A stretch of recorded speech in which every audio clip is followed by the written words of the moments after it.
Hello, hello, hello. What's up tonight, everyone? Happy Thursday evening to all of you. Good to see you, good to see you. Thanks for coming to hang out and play some modern Dithicor, Cyberkills, Hexenrouge, Chilbo Swagons.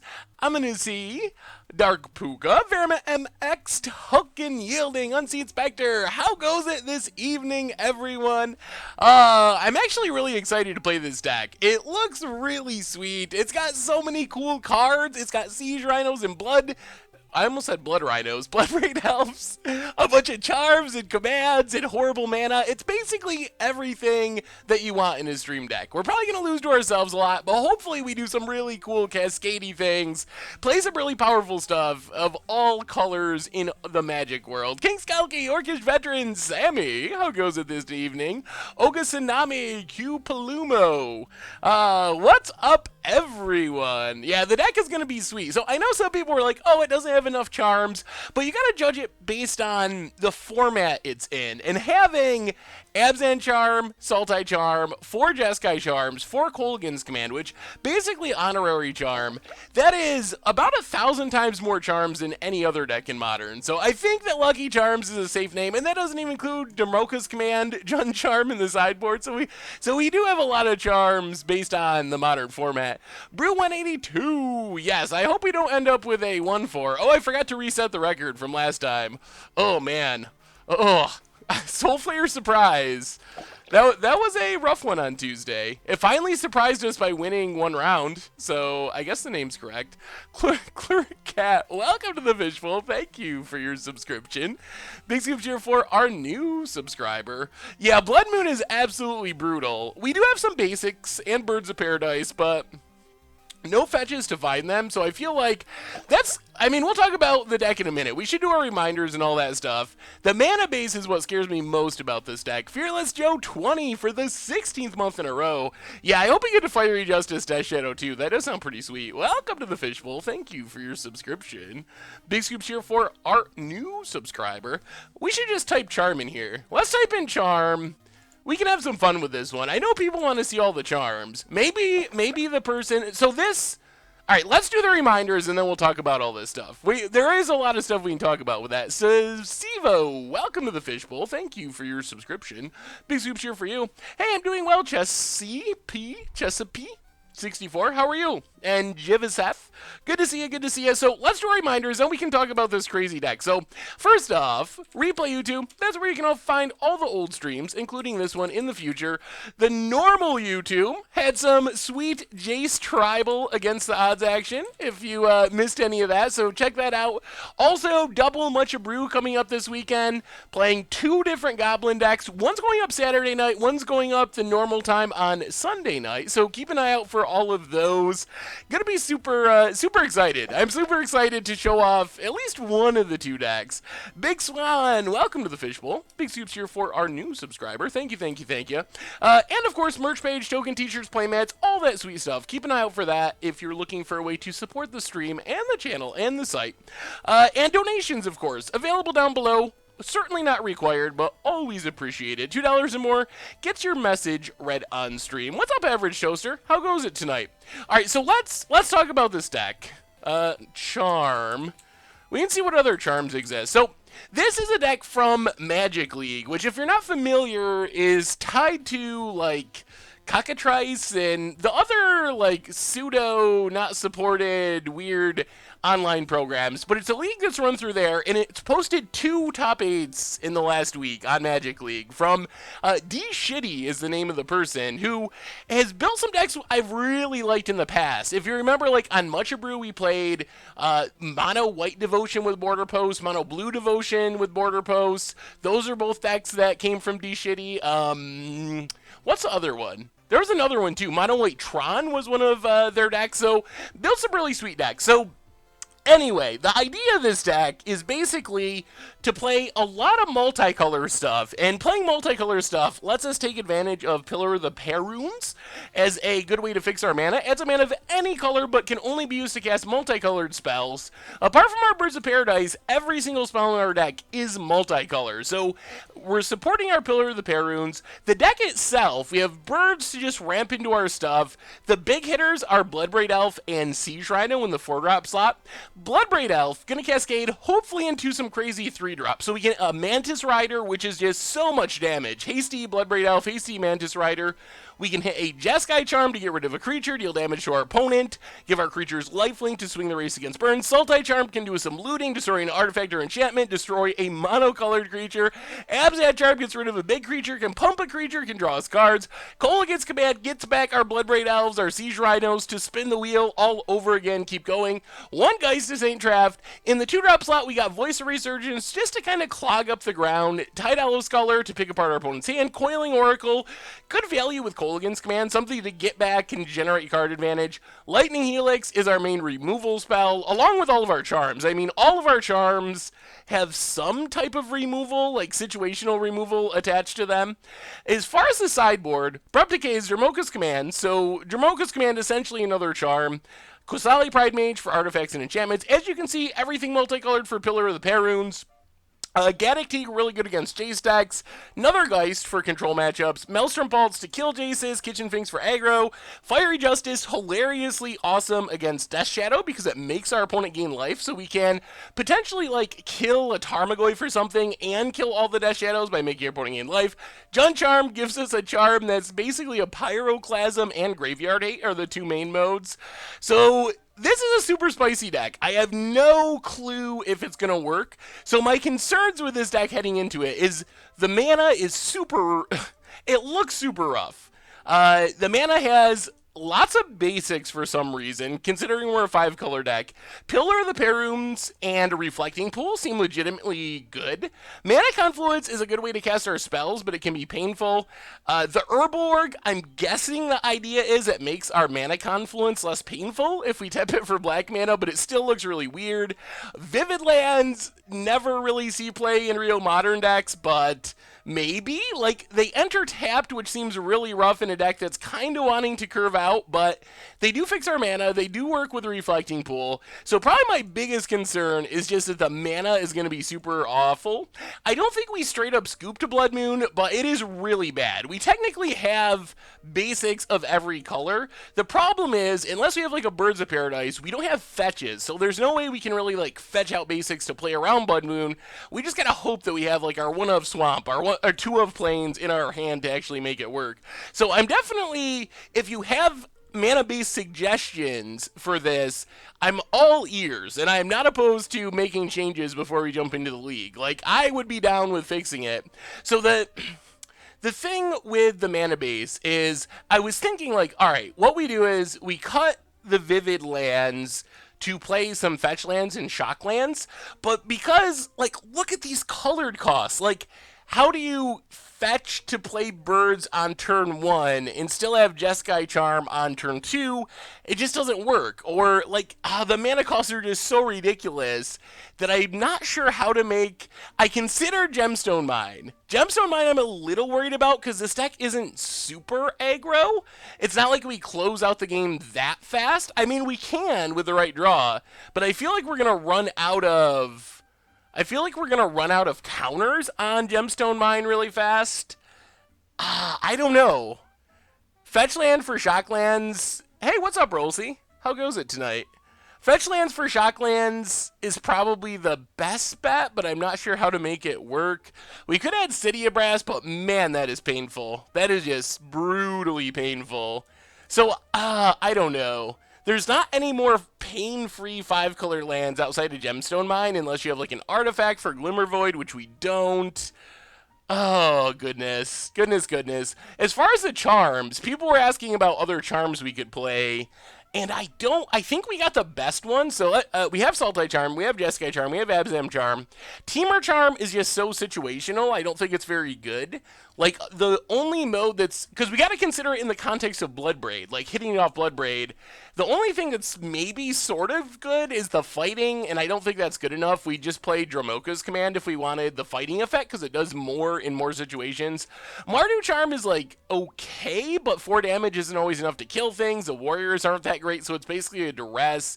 Bant Charm is basically like Jeskai Charm, very similar in what it does, so we kind of already have the effect, and I think Jeskai Charm is just better.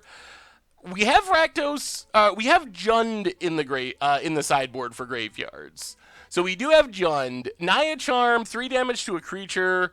This is basically like worse Kolaghan's command, because I think we'd be getting a creature back most of the time. So I think it's bad Kolaghan's command. We have a Jund Charm in the sideboard. Grixis Charm, kind of like some modes like Jeskai Charm with the team pumping. Esper Charm is sweet, but it's just draw cards, and we kind of have that on Abzan Charm and Sultai Charm, and they do more than Esper Charm in this deck, because I don't think the Destroy an Enchantment mode is good enough. I think that, like, Sultai Charm and Abzan Charm are similar enough in the card drawing that it's fine. And then we have all the cheap charms, not as good to hit. Golgari Charm can be good. The Infest mode can be pretty good. Rakdos Charm is another good graveyard disruption spell, and it is a hilarious way to kill people, or also kill ourselves. I could imagine Rakdos Charm being okay. Yeah, I don't know. The charm package seems fine. Defuet, welcome to the Fishbowl. Thank you for your subscription.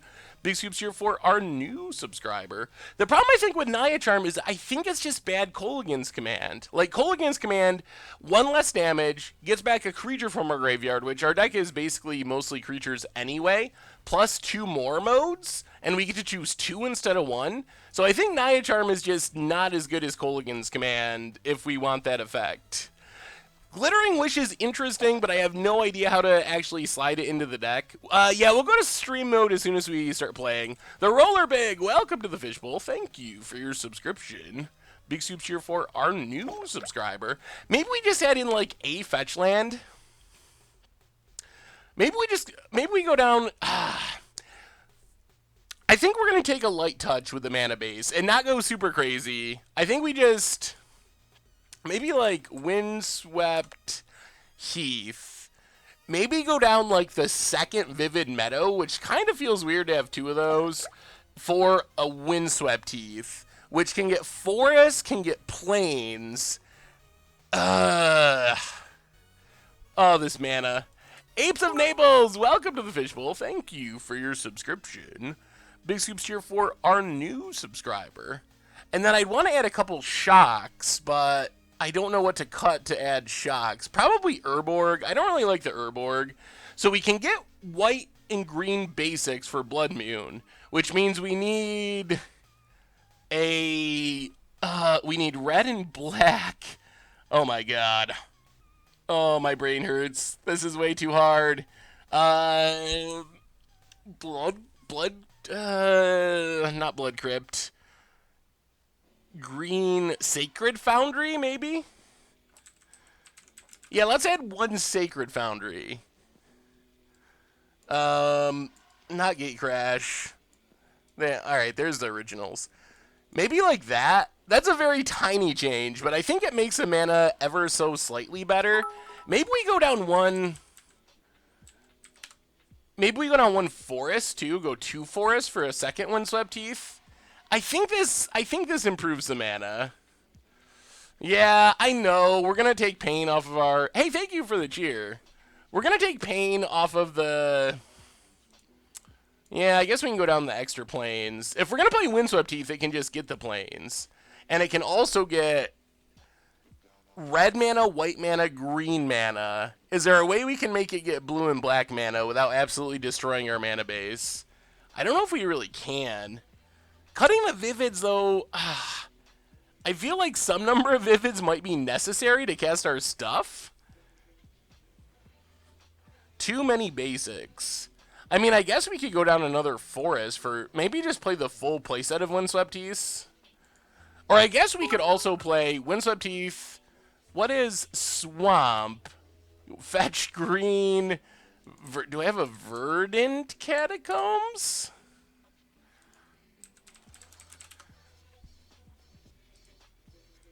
Why is this not showing up? Maybe a Verdant Catacombs over 1/1 Subteeth? So that can get our swamp and our forest. Sacred Foundry. Is there a way? So maybe Sacred Foundry is wrong, and we should play green-blue Breeding Pool? I don't even know. We might just be making the mana base worse with all this.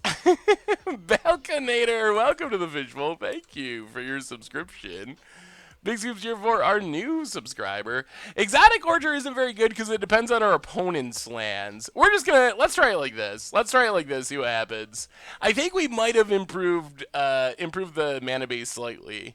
And I don't want to take too long updating because it's probably not as entertaining as actually watching some games. All right, competitive Modern League. All right, 5-0 time. 5-0. Yeah, please no Blood Moons. Hopefully we dodge the Blood Moon decks, because Blood Moon is super good against us. I think we actually improved the mana base against Blood Moon by taking out basics, as weird as that sounds, and having the fetches. All right, come on, Lucky Charms. Here we go, here we go. Yeah, Path to Exile. We're just, I mean, we got all... Wait. What is the wait about? We have Pillar of the Perunes.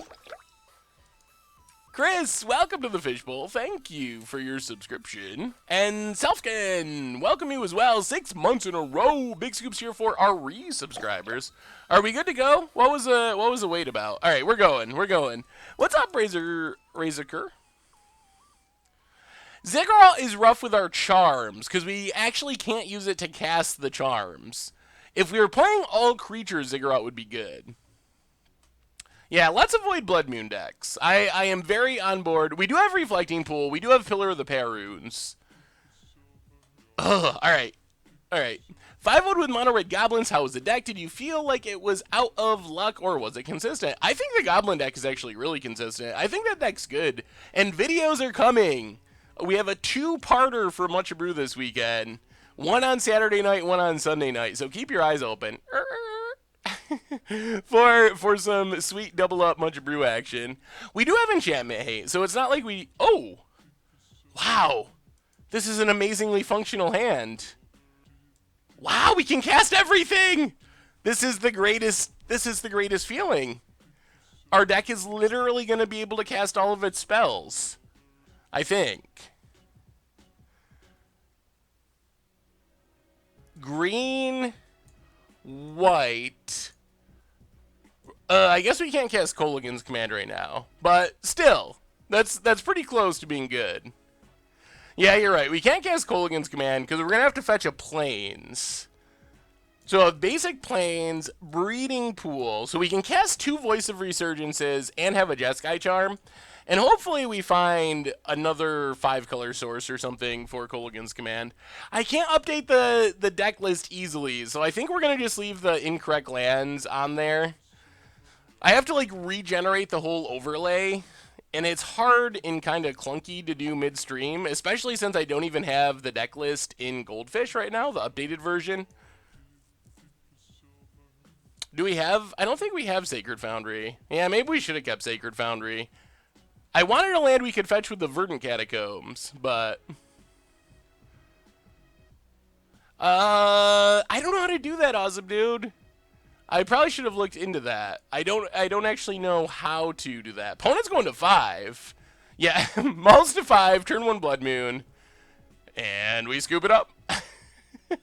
Alright, come on, Charms. Come on, you can do it. Murmuring Bosk actually could have been a good option. Even though it's coming into play tapped, it still could be worth it. Taco Yielding and Dustin Odstriner and Samafolia. Welcome you all back to the Fishbowl. Thank you for your subscriptions. Big Scoops here for our new subscriber. Please make a deal with us. If opponent turn 1 Blood Moon, we start the league over. If our opponent this game turn 1 Blood Moon, we'll start the league over. Deal. I can't make that deal for the entire league because it might happen eventually.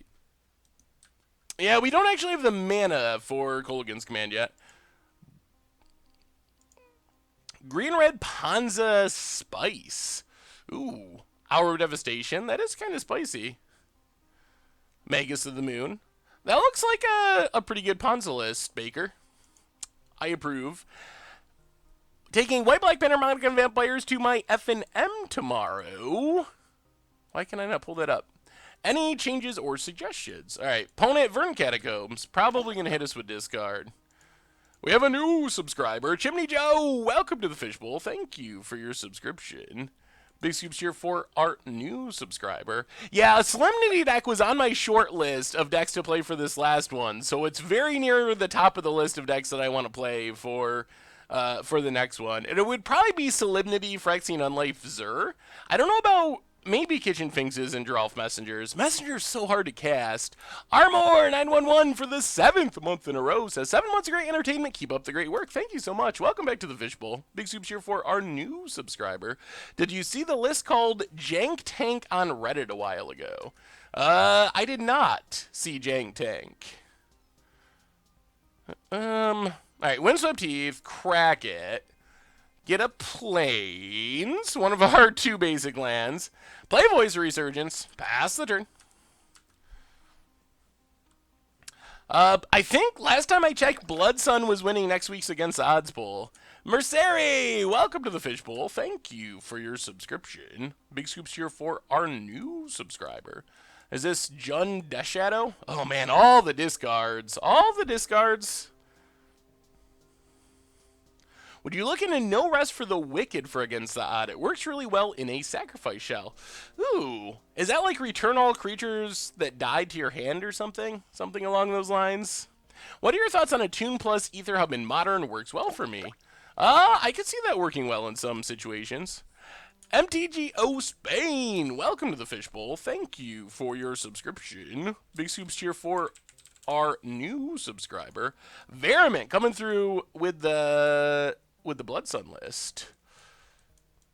Well, let's get in with our voice. Hit our opponent. Play Mana Confluence. Play Tidehollow Sculler. Man, we could really use a Siege Rhino. Well, we'll take the Fatal Push. Make our opponent spend the more expensive removal spells. Opponent's hand's not good. 2 Abrupt Decays. Man, if we can draw a Mantis Rider, a Siege Rhino, actually black mana plus Siege Rhino, then we're actually kind of in business. 2 Abrupt Decays. What else does our opponent have? Alright, kills the Tidehollow, gets back Fatal Push. Come on, deck. Ooh. Another Voice is actually a pretty good draw. Play Voice. Get in with Voice. Voice Resurgence is just really resilient to what our opponent's doing. We're going to hold on to Windswept Heath for discarding purposes. Pass the turn. What do you think of the Goryo's list with a Zur package? Ooh. I've never considered Goryo Zur. We actually have, I was going to say lethal next turn, but now we don't. Jeskai Charm is 4 damage to the opponent, which is kind of a lot. Alright, Fatal Pushes. Opponent probably should have done that during our turn, as to not die. Pillar of the Perunes. Well, there's our black mana. Hit our opponent. Down to 2. Play a Windswept Heath, pass the turn. So far, so good. Oh, White-Black Vampire Panharmonicon. Inquisition, not doing it, and I think we got there. We know, and our opponent scoops it up. Charms! Lucky Charms! Our opponent just did not find a threat. Well, that actually went pretty good, and we got our Fiery Justices. Oh, we're going to stick it to Death Shadow. If we get to Fiery Justice on once, I'm going to be thrilled. Oh, man, that'll be so sweet. Seth, you dumb. If he did during your turn, he would have given you 2 more. Oh, alright, you're right. You are very correct, Nathan. Oh, yes. Yeah, I probably should have thought about that with Voice. Opponent did have to do that main phase. They did mull to 5. That is very true. Zach the Mac. welcome to the Fishbowl. Thank you for your subscription. Big Soups here for our new subscriber. So the white-black Vampire Panharmonic deck. I think that looks pretty good. Yeah, I don't know if I have any major criticisms. I think that looks pretty solid as is. All right, so we need to bring in Fiery Justice. Is there anything else we have that's good? Abrupt Decay does kill stuff. That's kind of good. I mean, can kill Death Shadows. Maybe that's worth it. Gaddock Teague, no. Kitchen Finks is fine. It might be better than Geist. I don't know if Geist is going to be able to attack in this matchup. Maybe go down the one Geist. Ugh, I have no idea what to do with this in this deck. Lightning Helix seems pretty questionable. Probably not going to kill things, so we can probably go down Lightning Helix. What else do we go up? Help me, chat, help me. Yeah, this is still round one. We won our first game. Yeah, Kitchen Finks seems reasonable. Abrupt Decays also seem reasonable. I kind of do want some removal. Let's bring in Abrupt Decays. Sultai Charm, destroy target monocolor creature. I guess that's fine. Abzan Charm. That's actually removal 2. Maybe we just go down like a Kolaghan's Command for a Kitchen Finks. And we are playing Lucky Charms. 5-color, 5-color, multicolored tribal.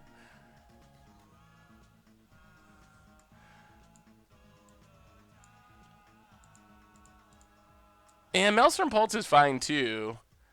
Maybe it's just better. Like maybe we just can go down a lot of Kolaghan's commands. Let's try it like that. That seems fine.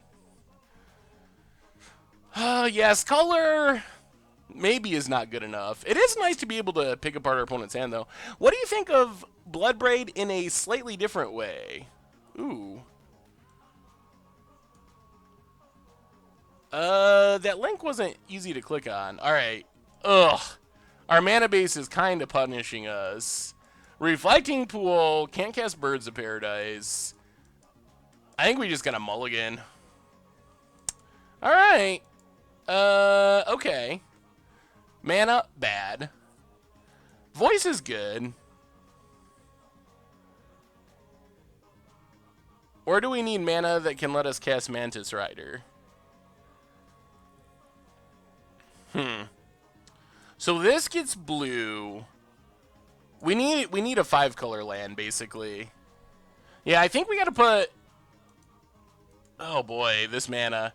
I think we gotta put Voice to the bottom. I think we need another 5-color land for Mantis Rider. Inquisition. So the Against Odds polls, if you go to the article on the Goldfish site for the Against Odds, down at the bottom, there are... most weeks, straw polls that you can vote in. Yeah, Swamp's not looking great here. It would be looking better if our opponent was Blood Mooning us. Slightly. Verdant Catacombs, go.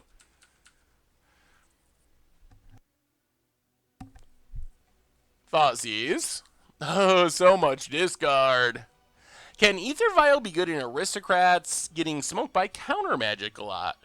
Well, I mean, it is a good way to fight through counter magic if that is a concern. Mishra's Bauble. Opponent takes our Kolaghan's Command. Cracks Bauble, takes a peek.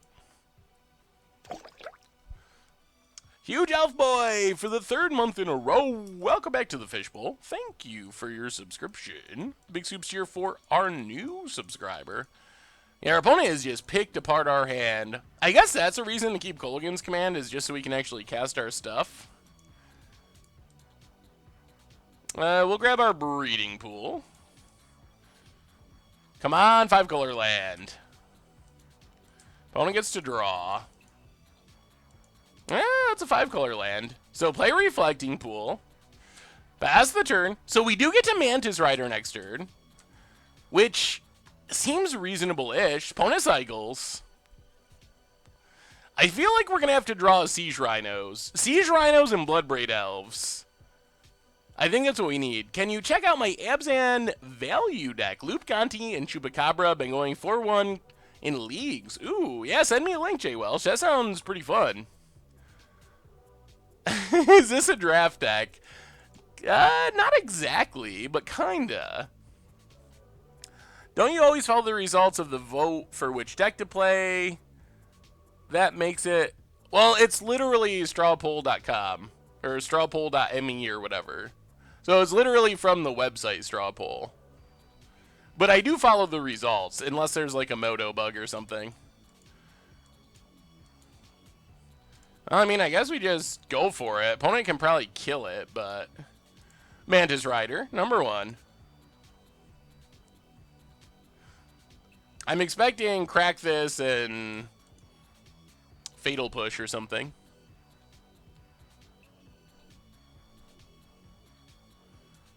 Hooligan's Command. Getting back Street Wraith. Interesting choice. So this gets a Plains or a Forest.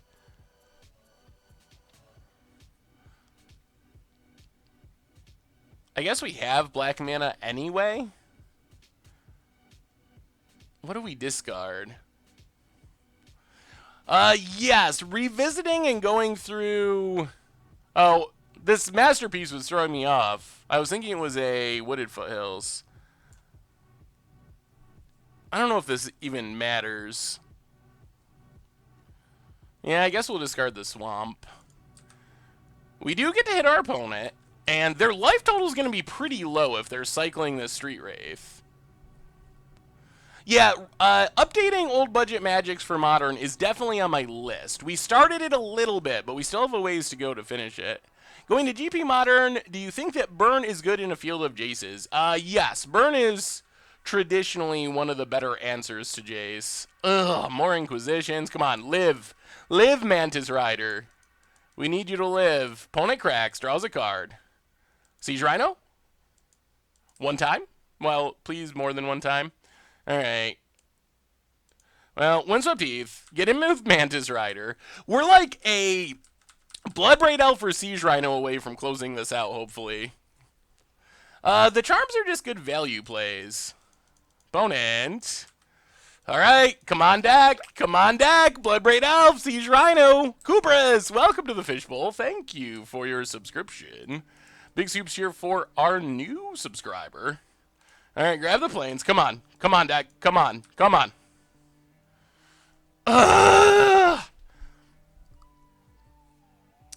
Alright, Pillar of the Periods, pass the turn. It might be slipping away with every additional land that we draw.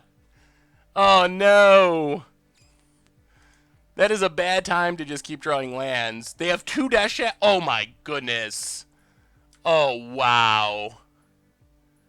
Oh, God.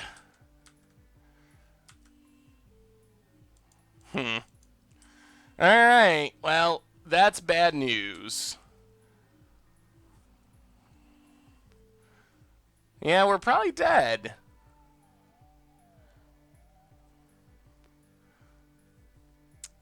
What is our out here now? 2 Death Shadows. Ugh.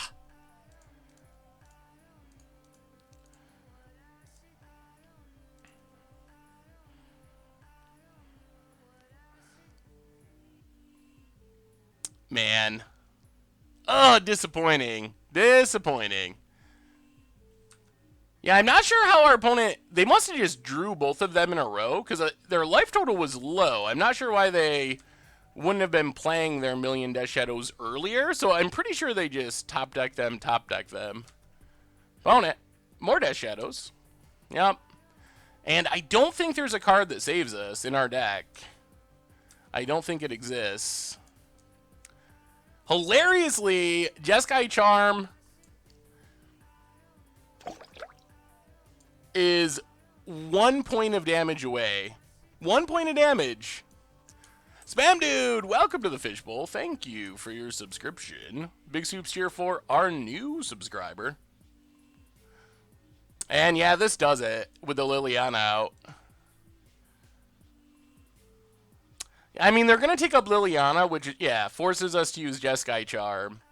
and then we die. So, I mean, we won't scoop. We'll Jeskai Charm a Death Shadow to the top of our opponent's deck, but not gonna matter in the end.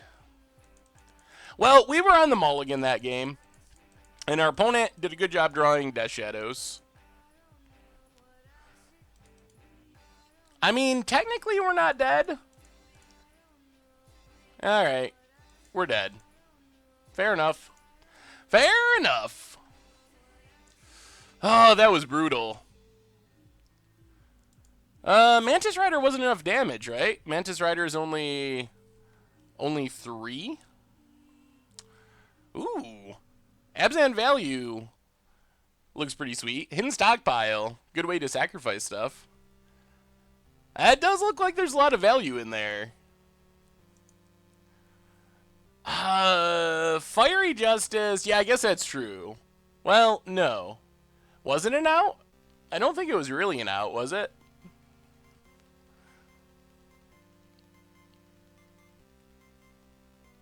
It wouldn't have actually killed the Death Shadows?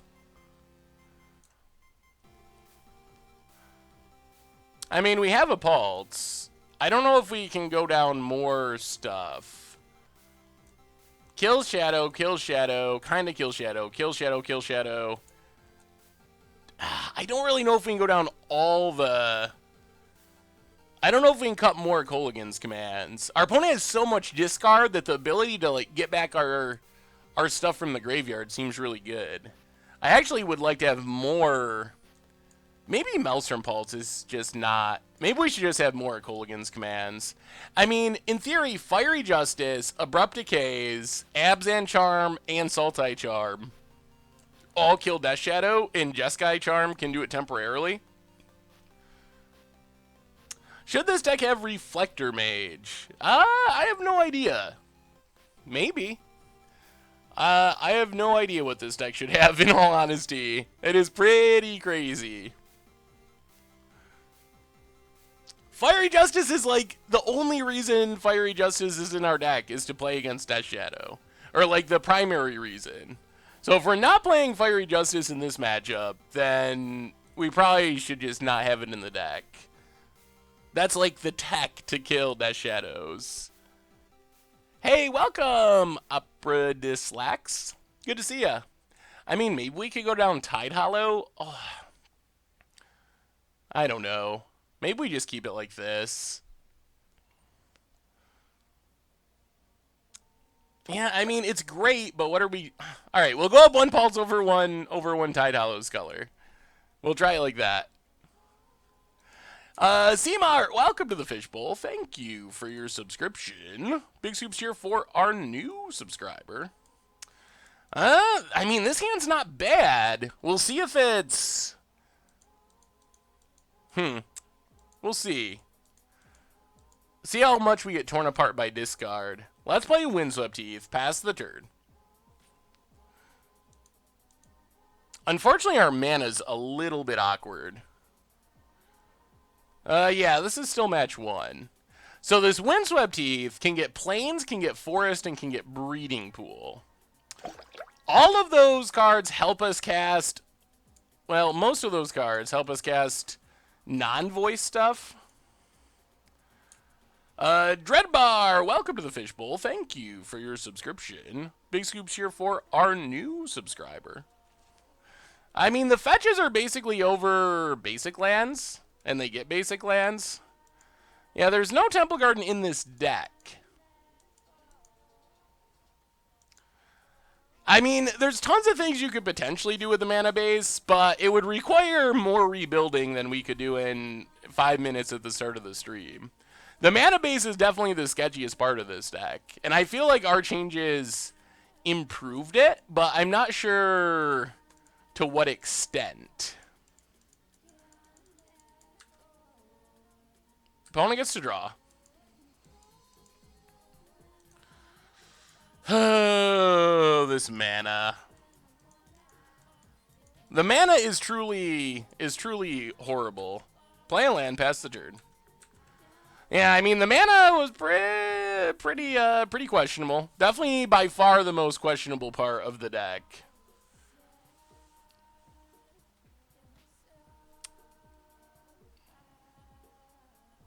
Yeah, Reflecting Pool was in Shadowmoor. Tempest and also Shadowmoor. Yeah, I mean, Boss Banneret could be fine. It does. I mean, it helps us cast some spells. Lots of lands help us cast some spells, but not all of our spells. What do you think of Zakamatron? It's a cool idea. The problem is I'm not sure how you actually cast Zakama and also assemble Tron. The mana base listed on the side of the screen is not correct because we improved it a little bit. But there's still no Temple Garden.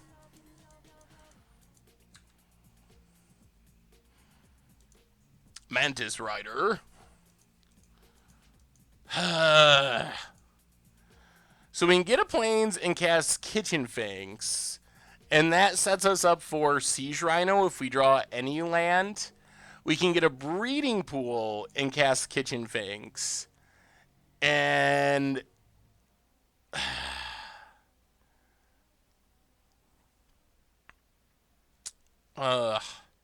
and then we need a white source to be able to cast our stuff.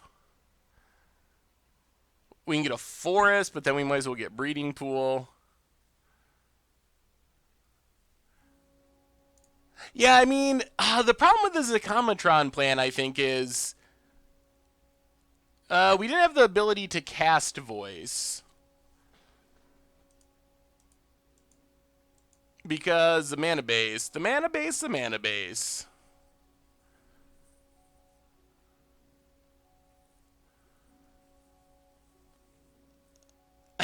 We improved the mana. We took out lands that tap for one color of mana and added lands that tap for multiple colors of mana. So, I think the mana base, even though the mana is still not good, yeah, we're going to cast Finks. The question is what mana we get. Plains, Swamp.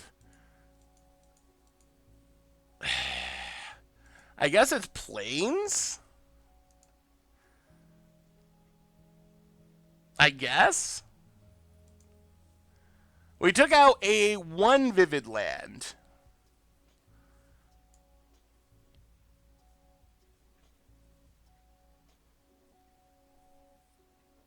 Yeah, I think we just got to get Plains. Play the Swamp. So, I think a big part of the cost of this deck is the Charms, because you can't play Ancient Ziggurat. Similar decks that are only creatures get to play Ancient Ziggurat, and that's super helpful in smoothing out the mana. Yeah, Jace Tribal was really fun. I'm sorry, Seismic Sticks. You can always email it to me. I get lots of things on Twitter, so things get buried pretty quickly, and I'm not on it 24/7, so definitely not a personal thing. Just probably got buried under a ton of notifications. Inquisition of Kozilek. So we really need a land. We need a land, preferably a 5-color land.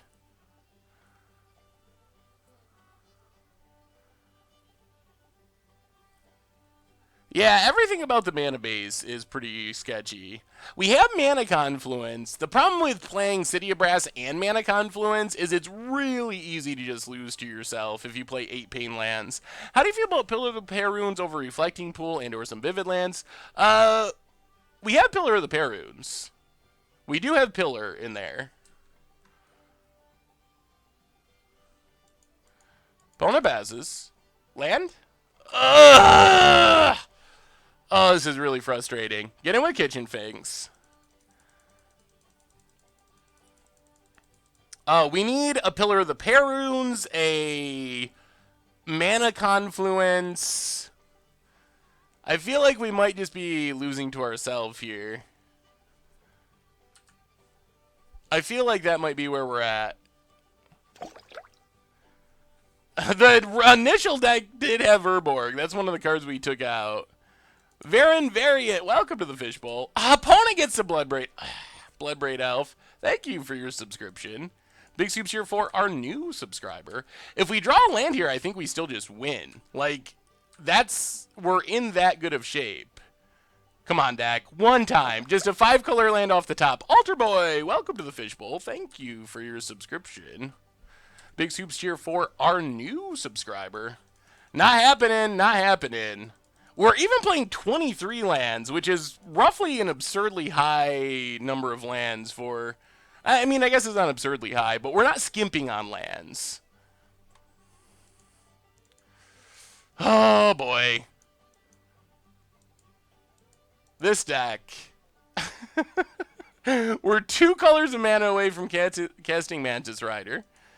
Yeah, there's Liliana. We really just need a 5-color land. I guess it's Voice that we discard here. We're still close to winning. Polluted Delta. More cards we can't cast. Pass the turn. We can't cast anything. Opponent takes up. We will discard the Mantis Rider. The other thing is our opponent's actually going to be able to ultimate Liliana at some point. Land! Land! Alright, Pillar. There we go. Okay. So I think we start with Bloodbraid Elf. Oh boy. Alright, we might have gotten there. We might have gotten there. Finally, Dak. Give us something good.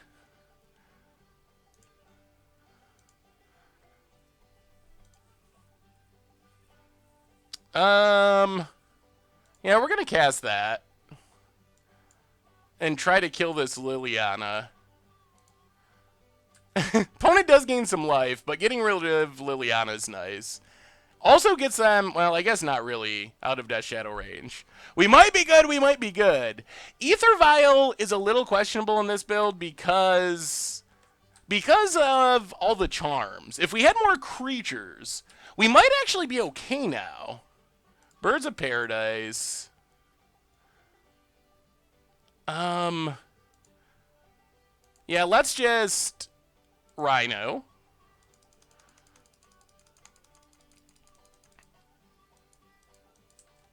Does not die to Kozilek's Return. Opponent, well, they got Fatal Push. They just got all the removals. Gets a tap land. Down to 10. I mean, opponent's down to 1 card. 1 card in hand. We're up to 26. I feel like we're in okay shape. Gemstone Cavern is a consideration. Opponent finds a Thoughtseize. Now that our mana's working, we're like 1 draw away from doing good things.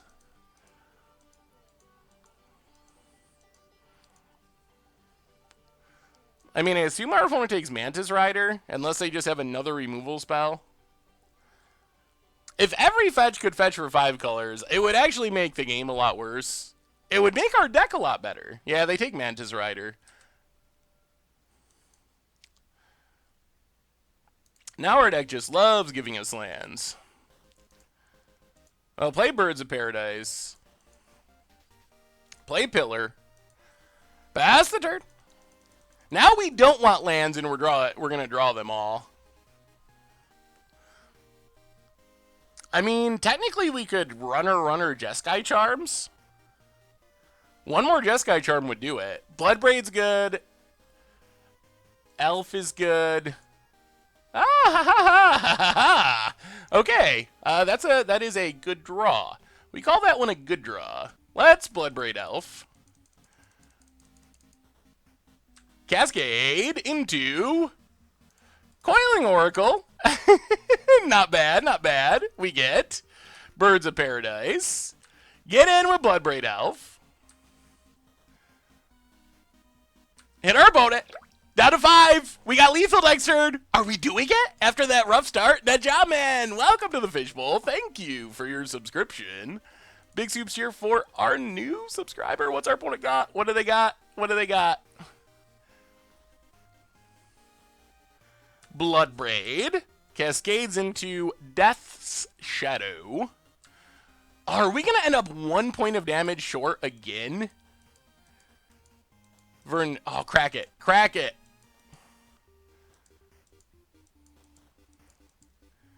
Crack that Verdant Catacombs. Oh, we're so close. Opponent passes. Oh, Abrupt Decay. Does that do it? Does that do it? It might do it. Black, green. Abrupt Decay, Death Shadow. Get out of there. Go attacking.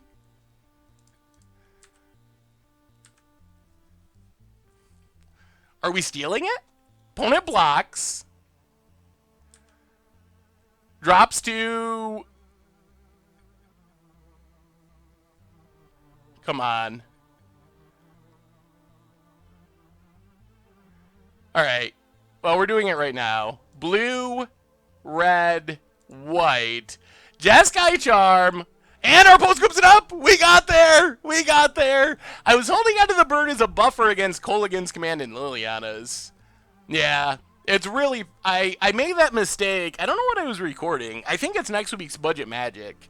I made the mistake of not holding a buffer card and losing because to a Kolaghan's Command activation. So I'm very cognizant right now of holding a buffer card to not discard our good card.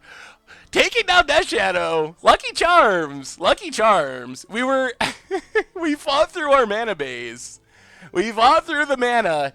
I can't believe we won that game. We spent a lot of turns doing nothing, and Engineered Fun, welcome to the Fishbowl. Thank you. Thank you, Stoxis. Thank you for your subscription. Big scoop cheer for our new subscriber.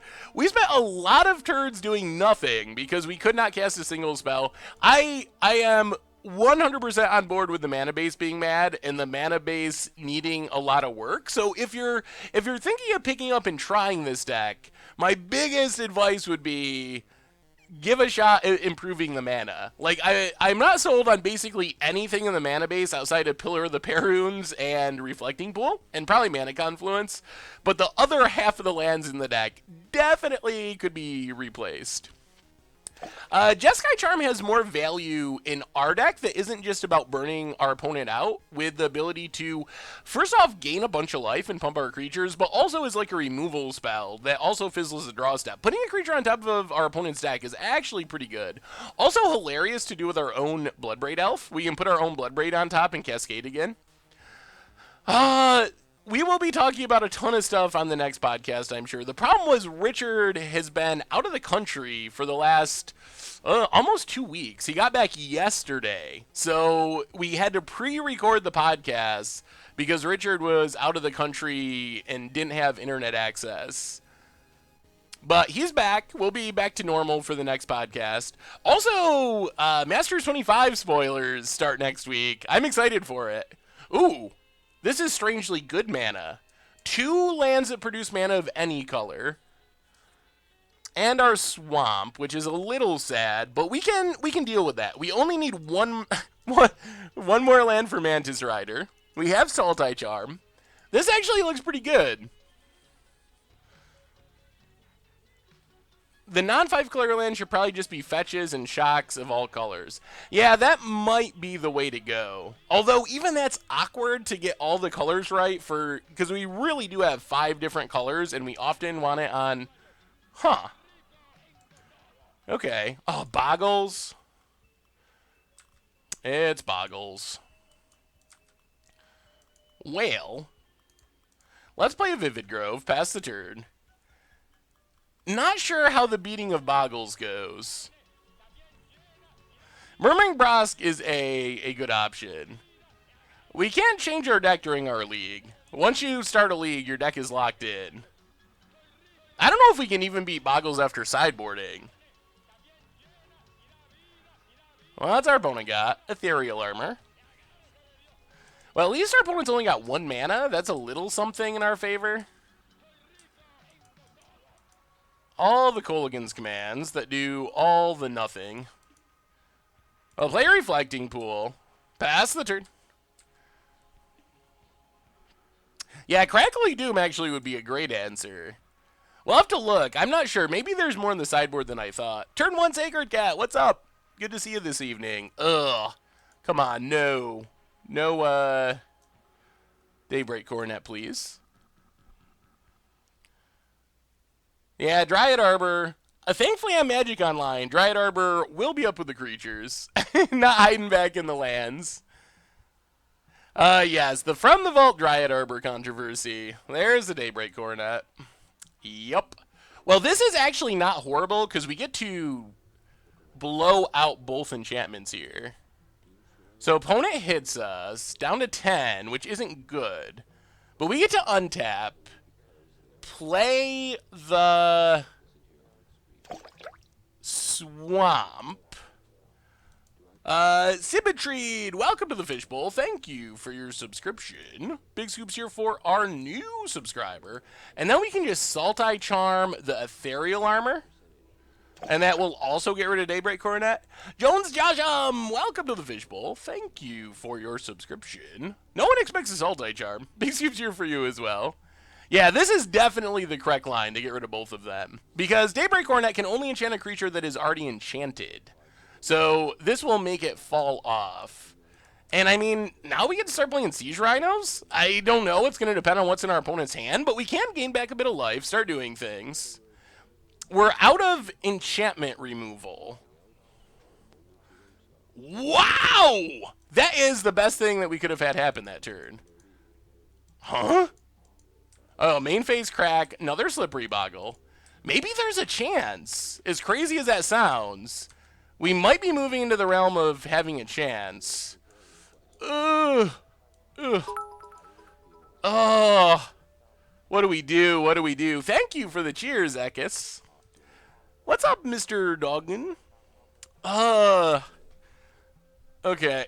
Yeah, I mean, maybe waiting is worth it. I don't know. Yeah, probably. We can Rhino. I'm also tempted to Tide Hollow Sculler, but then we're not using our mana efficiently. I guess we can Rhino and next turn, like, Sculler plus Kolaghan's Command or something. Alright. Play the Forest. I guess we just got a Rhino on defense. So run out, Siege Daddy. Up to 12. Pass the turn. Siege Rhino doesn't target. Oh yeah, you're right. Tide Hollow would not be doing anything right now. Yeah, these Kolaghan's Commands look pretty bad. Opponent's got the Path. Boo. Boo earns. And Windswept Heath. Well, thankfully our opponent's only got 2/2s. We could use Bloodbraid Elves, Siege Rhinos, any of our big things. Coiling Oracle. Green, blue. Alright, so let's spin the wheel. Is there a way we can do this without taking damage? Is there any chance? If we're gonna play this Mantis Rider, I don't think so. Green, blue, white, red. Yeah, alright. So let's Coiling Oracle. See what we hit. I mean, if our opponent doesn't have auras, Oracle can block. And we can at least start getting back our stuff, which is good. Rhino? Ugh. I think that's more Kolaghan's Commands than we really want, honestly. Well, let's Mantis Rider. Hit our opponent. I mean, we can Kolaghan's Command back our creature. Seriously? I guess it makes sense that they have all those in hand. Path is bad because we can't even get back our creature now. Opponent cracks. Yeah, I think we have too many Kolaghan's Commands at the moment. And not enough ways to deal with Slippery Bogles. Rock's Warmonk. That's an interesting idea. I didn't build this list, but I could see that being good. There's Ethereal Armor.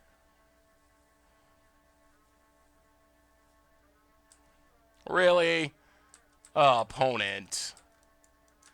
Opponent. Seems like it's going to be challenging to win from here.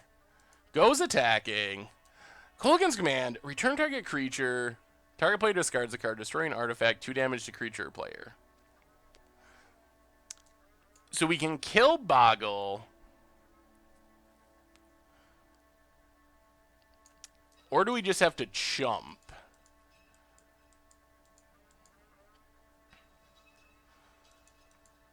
What do we do?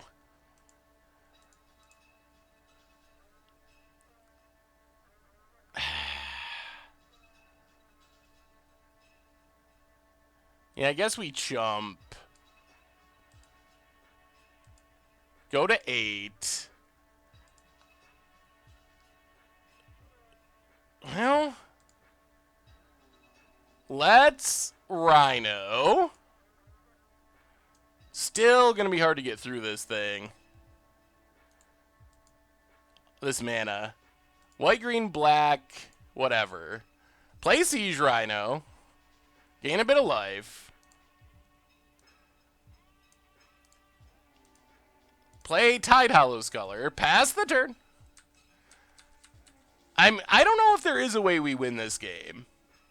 Maybe something involving our charms that I'm not thinking of at the moment. What does Abzan Charm do? Anything relevant? I don't know if there is a way we can win from here, honestly. Maybe. Rally the Elementals. Ooh. Ethereal Armor. Keeps getting bigger. Opponent's going to gain a lot of life. Oh, we will block with Tide Hollowskuller. Opponent's up to 36. We can live until they find Trample. More Skullers. So black, red, whatever. Kolaghan's Command. Return Coiling Oracle. 2 damage to Rhino.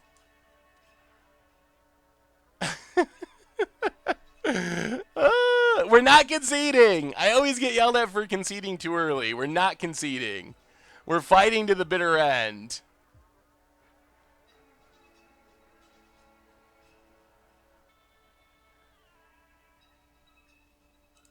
Play Oracle.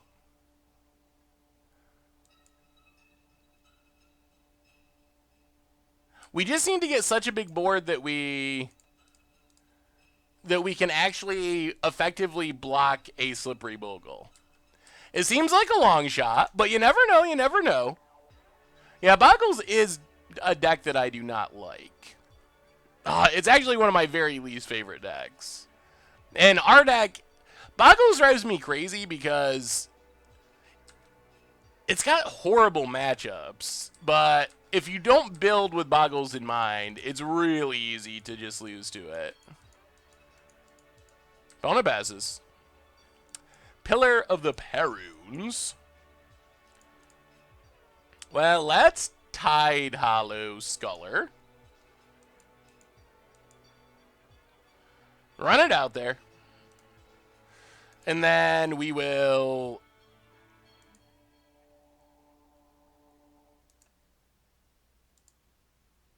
Kolaghan's Command. Get back Oracle. 2 to Rhino. Play Pillar. Play Coiling Oracle. Eventually they're going to draw something that gives Trample, and then we just lose. There's not really any overcoming that. Alright, we got a Breeding Pool off of our deck. Pass the turn, pass the turn. Everyone plays Graveyard Hate, though. Boggles is just like, it attacks on an axis that doesn't overlap with much. Like, the cards that you need to be good against Boggles are not cards that you need to be good against other decks. Also, Boggles does lose to itself a lot.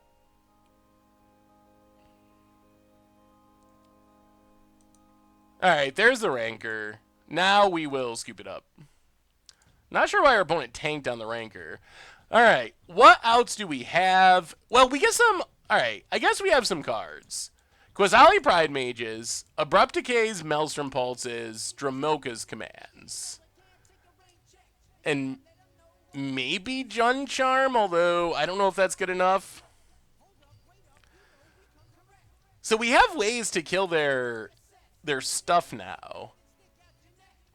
Go down Lightning Helix for sure.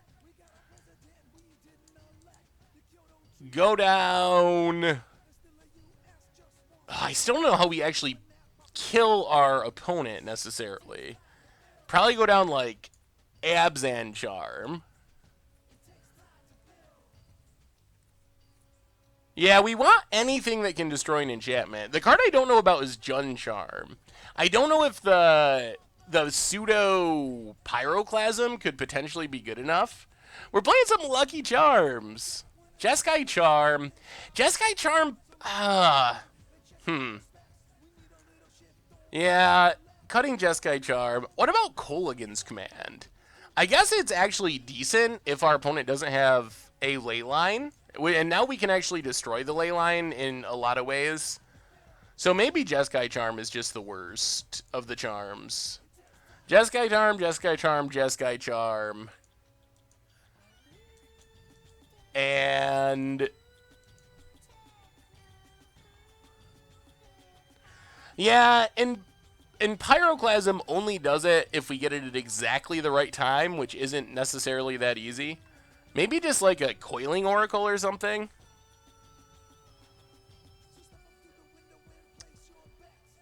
I mean, if we get rid of Leyline, at least we can make our opponent... They get empty-handed pretty quick, and if we can deal with their stuff, we can start making them discard on their draw step while getting back our creatures that die. I guess we can go down a copy of it. Yeah, Crackling Doom would be great. We don't have an Edict Charm. Crackling Doom would be so good. Is there an Edict Charm? I don't think so. Yeah, I don't think we want to worry about the late game ley line.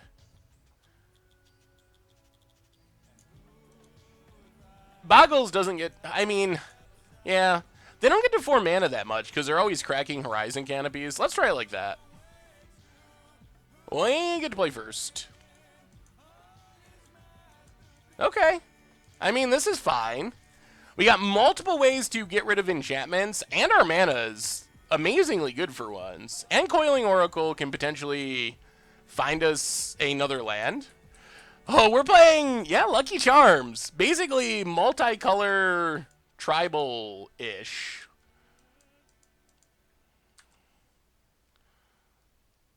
Well, Pillar of the Perunes. Our opponent is probably on the Core Spirit Dancer plan. So, blue, green.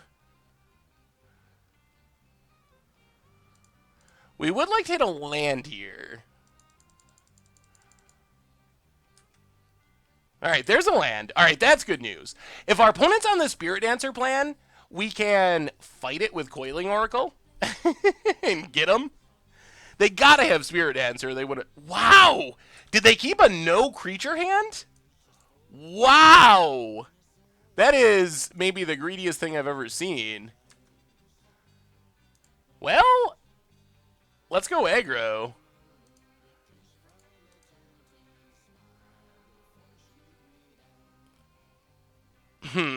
Yeah, Mantis Rider. Just get in there, get some damage.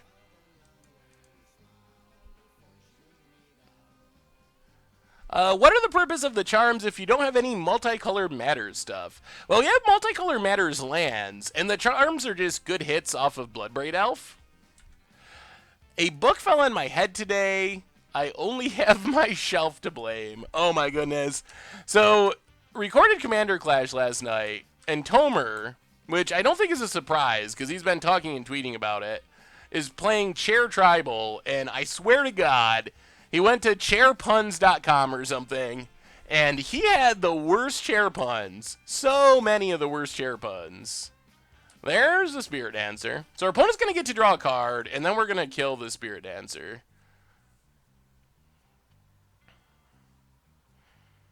In some way or another. I don't know if chairpuns.com is really it, but... Ugh.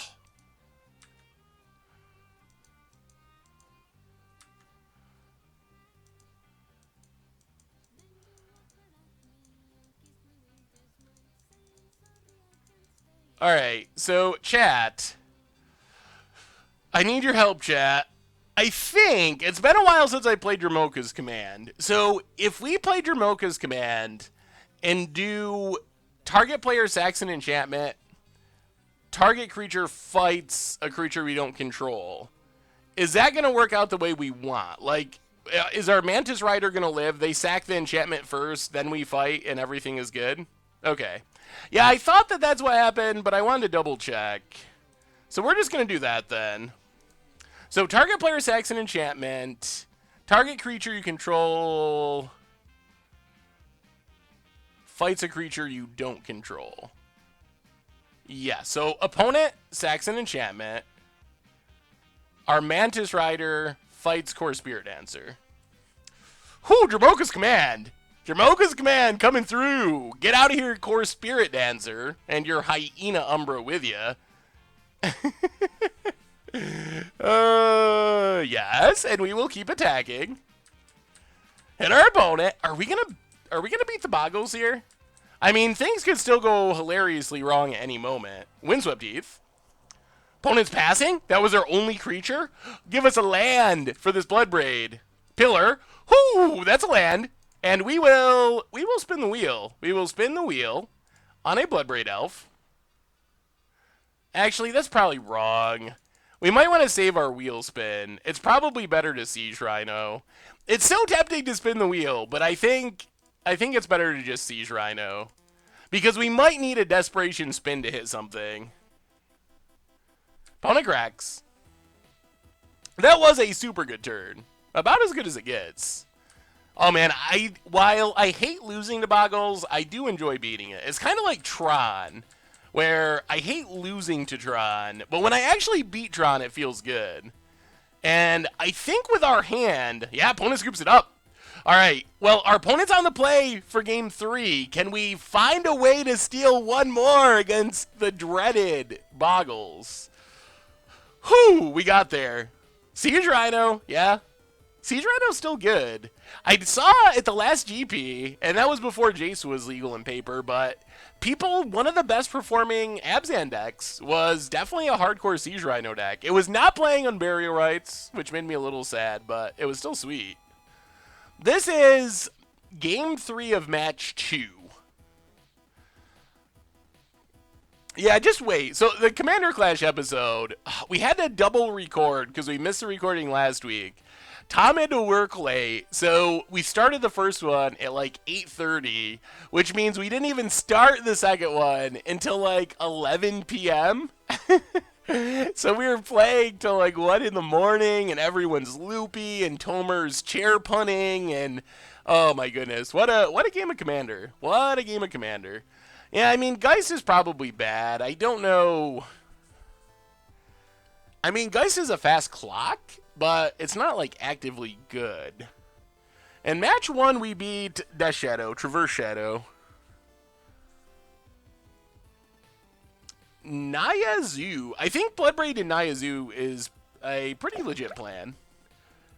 Feneri for the 13th month in a row. Never get to see the stream live, but I love to watch matches on YouTube when I'm relaxing at home. By the way, what are the house bands on Commander Clash? Well, thank you for the resub. Big scoops here for our resubscriber. So the house bands on Commander Clash, which I didn't even really realize were a thing, but Mana Crypt and Soul Ring. And Mana Crypt, Soul Ring, Mana Vault. The three like turn 1 mana rocks. Edric because of Tomer. Ristic, the blue Ristic drawing thing, because it's super obnoxious to play with, I think, more than power level concerns. It's just really annoying to have the trigger all the time and slows the game down. So I think it's more because of that. And then, what was the other one? The 1 mana... The 1 mana card draw thing with Cumulative Upkeep. I can't think of the name at the moment. I can think of the art. It's like a swirly blue fish art. Tomer loves it more than just about everything. Yeah, it's Mystic Remora. Those are the 6 cards that are like sort of house banned. And maybe we'll just go Kitchen Finks over the Geist. Yeah, Mystic Remora. That sounds correct. I was thinking about Naya Zoo, but I only have 1 Goyf. Any ideas without Goyf? Ooh, I actually really like this hand. 2 removal spells. Our mana should be good with birds. Opponent's going to 6 to find their Bogle. And we can kill an enchantment. Temple Garden, untapped. And there's the Bogster.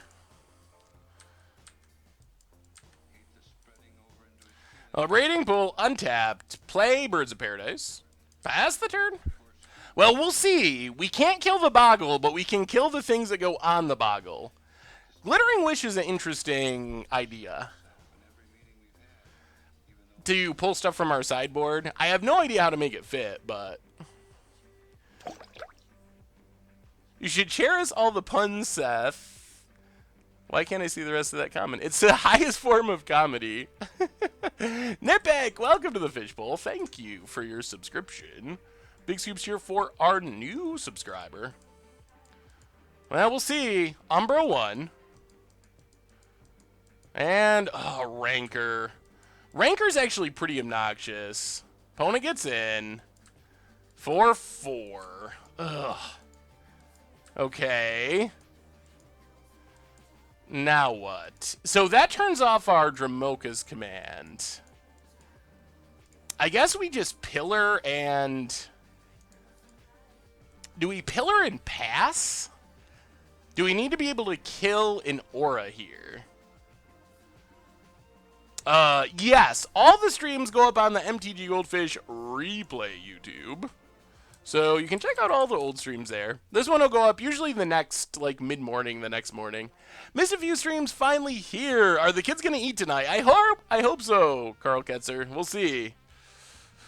We could pulse the Umbra. We could leave up Abrupt Decay for a...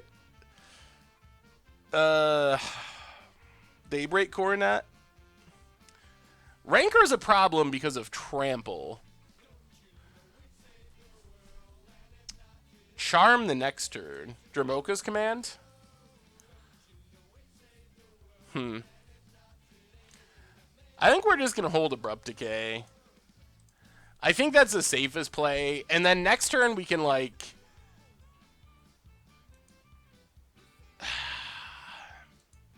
like, double Voice of Resurgence and try to block.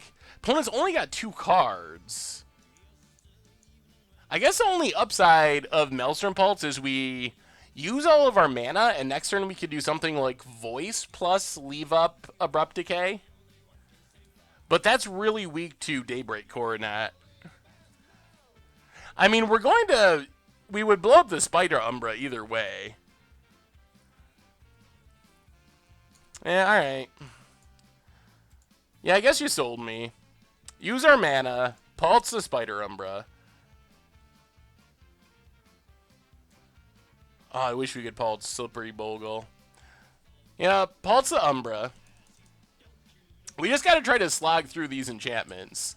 So now, I mean, we'll see what our opponent has. We can keep blowing up the enchantments.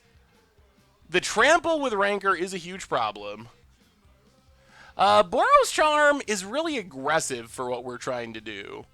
We're even. We're 1-1. We lost game 1 against Boggles, won last game, so this is for all the marbles here. Glaring Spotlight, if Boggles was huge, would be a good option. Well, let's see what our opponent's got. So what we're hoping we can set up, which would be amazing, would be somehow our opponent attacking in a way where we can use Abrupt Decay to kill an aura and then eat the Slippery Bogle with a Voice. That's the best outcome we could have. Should Bogles play Pulse in the Mirror? Maybe. Alright, opponent's getting in. 4-4. We take it down to 10. Well, this is a big turn cycle. Play Mana Confluence. Play Voice. Our opponent could definitely be holding up Path as well. Pass the turn.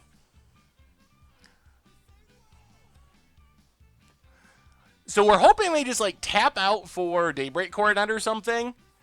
If we can kill this Boggle, we should have a really good chance of winning. Blessed Alliance is good Boggles tech too, yeah. That would be a good one. Although we try to play all multicolor cards in this deck because of Pillar of the Perrunes. I think trying to jank our opponent into attacking and somehow eating this voice, being able to eat the Boggle with voice is by far our best bet.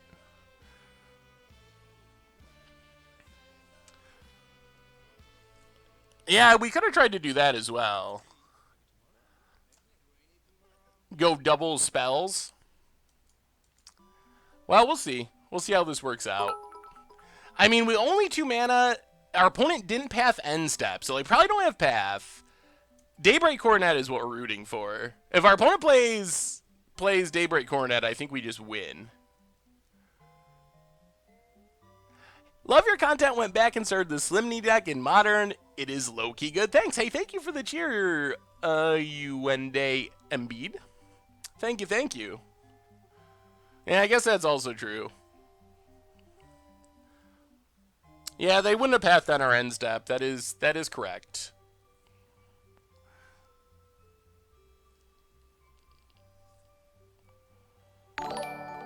Oh, we're going to do it. We're going to do it. Oh, man, that went... Come on, no land. No. Oh, they drew a land. Good God. All right, well, we'll see. Opponent. This is going to be close.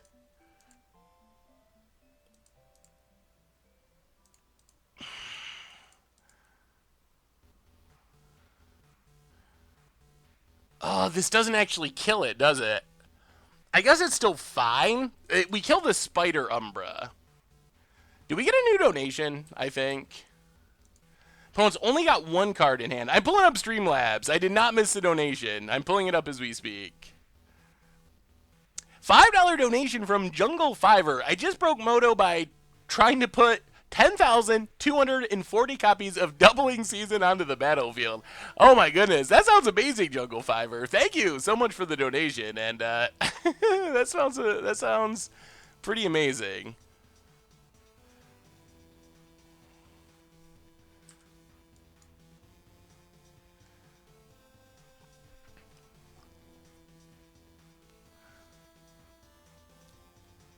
I mean, we couldn't do it in response. They have 2 enchantments. So it's not like we could fizzle the Daybreak Coronet. Yeah, we're going to block first and then do it. That's the plan anyway.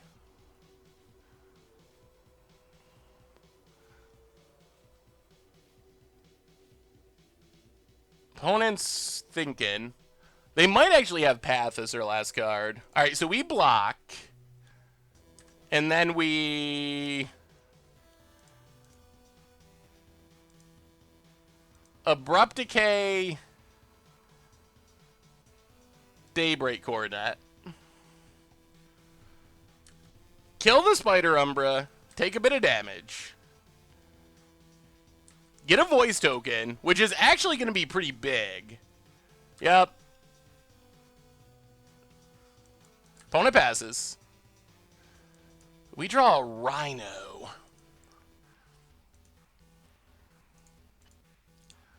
Well, let's play another voice.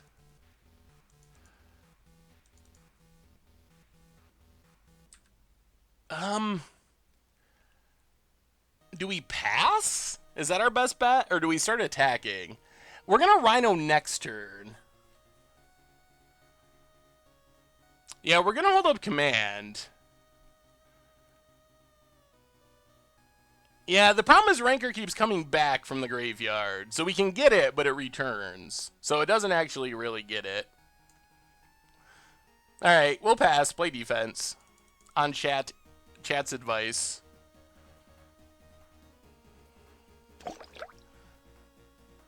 So if they try to play like another Daybreak Coronet, then we can hit the Rancor, even temporarily, and it's worth it. I got Joe P. Welcome to the Fishbowl. Thank you for your subscription. Big soups here for our new subscriber. I have not tried the Green-Red Eldrazi list yet. I have played Green-Red Ponza in the past, but I have not played it since Bloodbraid is legal. I know Todd submitted it for our Team Modern Super League. Opponent passes. All right. Well, we're going to keep playing conservatively. Green, blue, Coiling Oracle.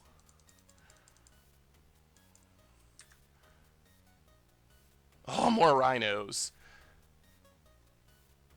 We're gonna attack. We gotta do it. We gotta start getting in damage. Hit our opponent down to 11. Because now we're to the point where Rhinos might actually be able to close out the game. Zolzy, welcome to the Fishbowl. Thank you for your subscription. Big soups here for our new subscriber. There's a core Spirit Dancer. Okay. And Ethereal Armor on the Slippery Bogle.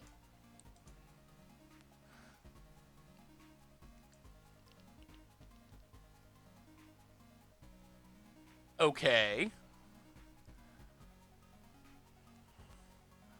Draws a card.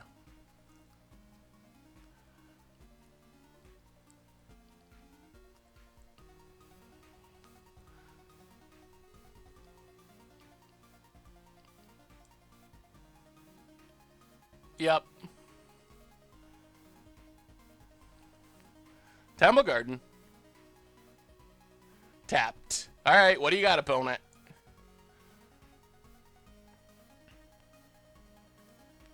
No attacks. Alright, so I think we have to Dramoka's command here.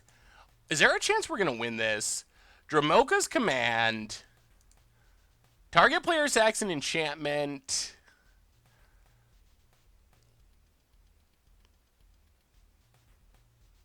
Target player sacks an enchantment. Target creature you control fights a creature you don't control. So opponent sacks an enchantment. Our elemental fights the Spirit Dancer.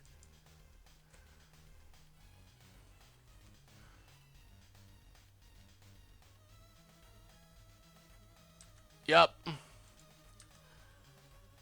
Mantis Rider.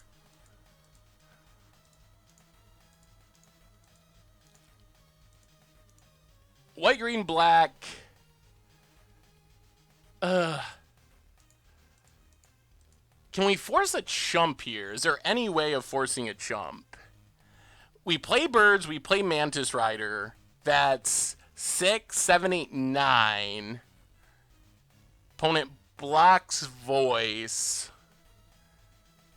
Well, that would force them to block voice, and we'd get another huge token.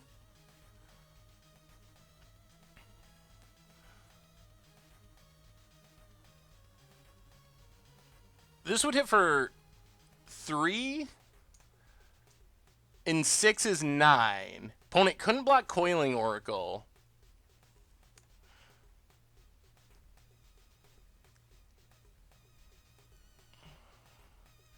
Rhino first, you think? I mean, Rhino hit for 5, stay back on defense is pretty good.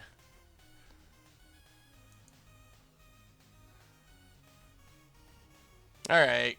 We'll Rhino. So play Siege Rhino. Go back up to 8. Hit our opponent for 5. Hope that there's not a way they can kill us here. They're down to 3, so if we don't die this turn, Rhino is lethal. Spirit Dancer. Or if they hit like a lifelink spell. Rancor. They have to not hit a life gate spell. Or I don't think another Ethereal Armor does it. 5/3. Draws a card. What do they got? 2 cards in hand. Boggle. That doesn't do it. Rhino's coming through. Oh. We're land? Alright, we got there. Rhinos taking down the Boggles. Whoo, my God.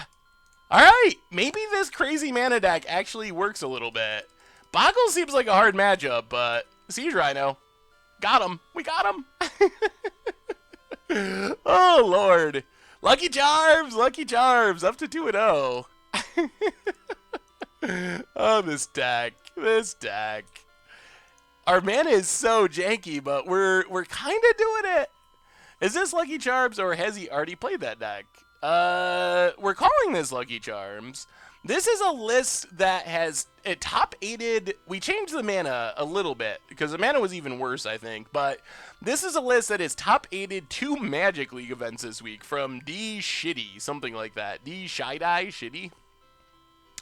Whew. That feels like one of our worst matchups, and we still won. Somehow. Yeah, it would be amazing if we somehow 5-0'd with this list.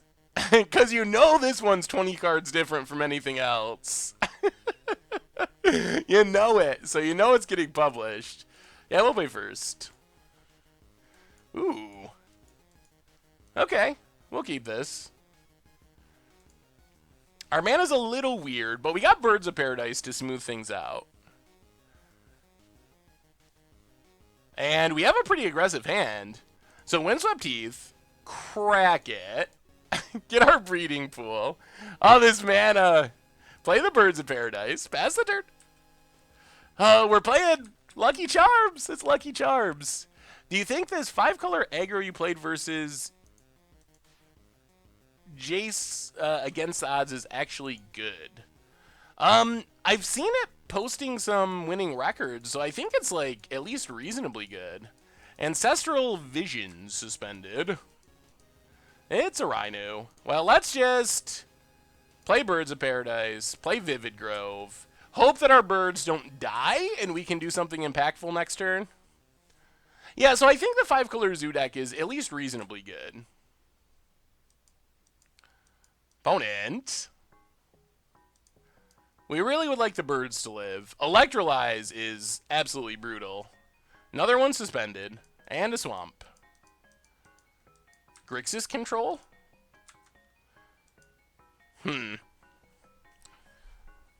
So many options. I guess since our opponent's tapped down, our best option is probably to just Siege Rhino. I think? That's got to be better than Bloodbraid.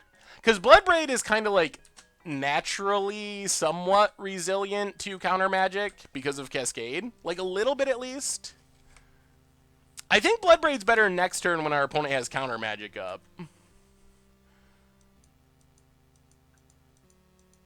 What do you got, opponent? This deck, this hand. Can they kill the Rhino? Whoa! Lightning Axe discarding Kiki Jiki.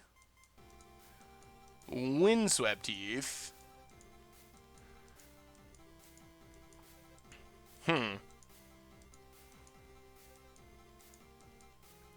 Well, now I'm wondering if Mantis Rider plus Voice is better.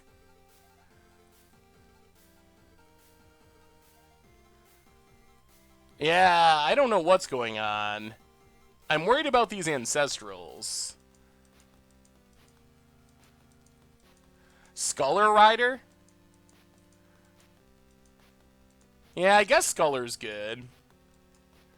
So let's play Tide Hollow Sculler. See what's in our opponent's hand. Jace, Izzet Charm, Deceiver Exarch. Oh, we probably just take Deceiver Exarch. I think. Tidal Lamb, welcome to the Fishbowl. Thank you for your subscription. Big Soups here for our new subscriber. I don't know about doing a Flashback Theros draft. We don't care about Jace. Yeah, it's got to be Deceiver Exarch. If our opponent spends a turn killing Tide Hollow Sculler, that's actually pretty good for us. Windswept Heath, crack it. Grab a Plains. Blue, Vivid Mana Red, white. Mantis Rider. Hit our opponent down to 11. If we get a good Cascade, we could win next turn. We need a good Cascade. We need to Cascade into, like, Jeskai Charm would be insane. Faithless Looting. Alright. Whew! Gonna be close. Gonna be close, boys and girls. Gonna be super close. Yeah, they don't have the mana for Charm yet. So Bloodbraid into Mantis Rider, if our opponent doesn't have removal, is lethal. Bloodbraid into Jeskai Charm would be lethal. Next turn, our opponent's going to get down their Ancestral to refill their hand, which means they could draw into, like, Anger the Gods mana or something.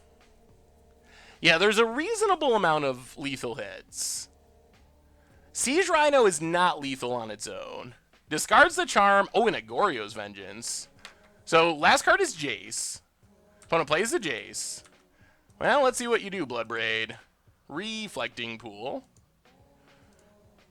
Well, let's spin the wheel. I guess we just play Reflecting Pool, actually. Play Reflecting Pool. Come on! Good hit, good hit, good hit. Bloodbraid Elf. What do we find? Kolaghan's Command. Well, let's kill the Jace and get back our Siege Rhino. Get back Siege Rhino, kill Jace. Hit our opponent for a bunch. Oh. That's fine. We're in pretty good shape now. Our opponent does get to draw a bunch of cards, but now we have a lethal board and we have lethal Siege Rhino. So our opponent has to be able to cover 2 different axes. They need to be able to leave up a counter for Siege Rhino and not die to our board, and our opponent can't do it.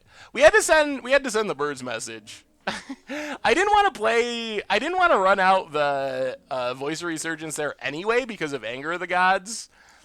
So we weren't going to cast anything, but technically we should have left up the mana, technically. Whew! We're doing it! Charming! We are charming our way through this league somehow. So opponent playing Kiki Cord. Ugh. Ugh. They probably have Jaces. This might be a Gaddock Teeg matchup. So cards I'm interested in: Gaddock Teeg, Jund Charm for Graveyard Hate, Abrupt Decays because they kill combo pieces, Dromoka's Command. Right now we're 2-0 and up a game right now. What do you think of Bringer of the Blue Dawn as the top end of a 5-color deck? Oh, the Bringers are really fun, but I don't know if they've ever been super good. 5-0 today. Well, we won 5. We won 5, Chobo Baggins. Or 1 Ford. We did get that win. We don't have any of the 2-color charms in the deck. What are we taking out? What's bad? I don't know if Dromoka's Command is good enough.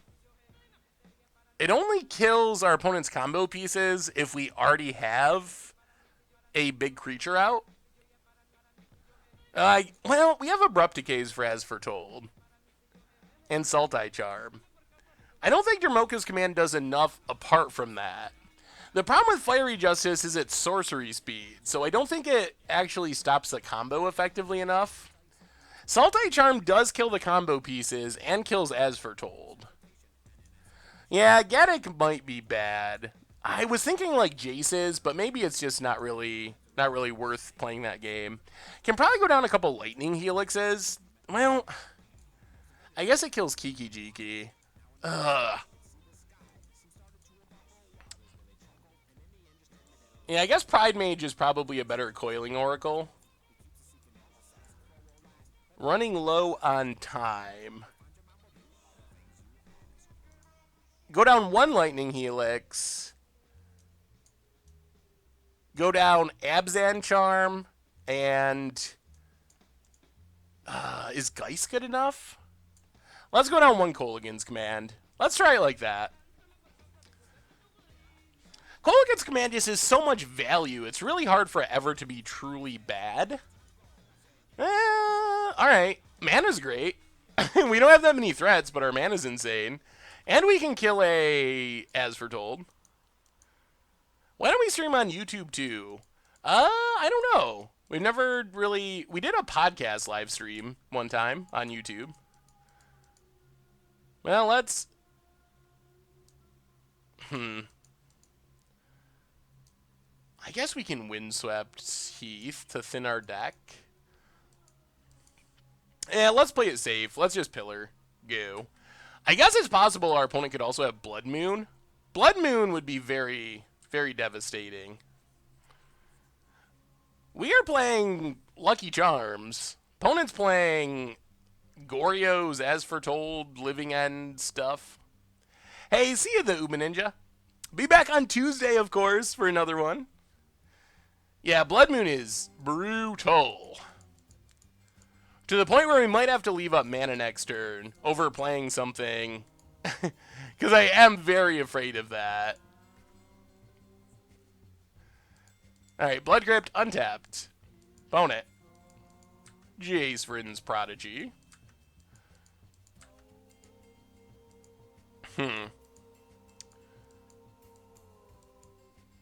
So we can kill the Jace.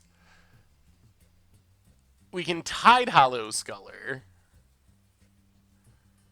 We could definitely lose to Blood Moon. Form of the Doll.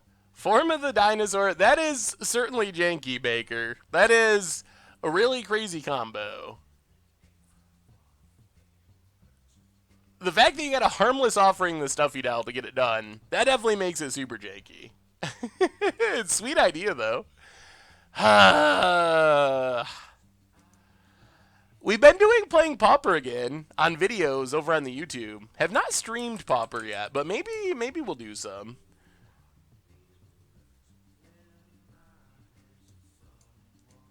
Can we really let the Jace live? I guess it's not flipping this turn. Alright. Well, let's Windswept Heath, get a Plains. This lets us play a little bit around Blood Moon. Run out Tide Hollow Sculler.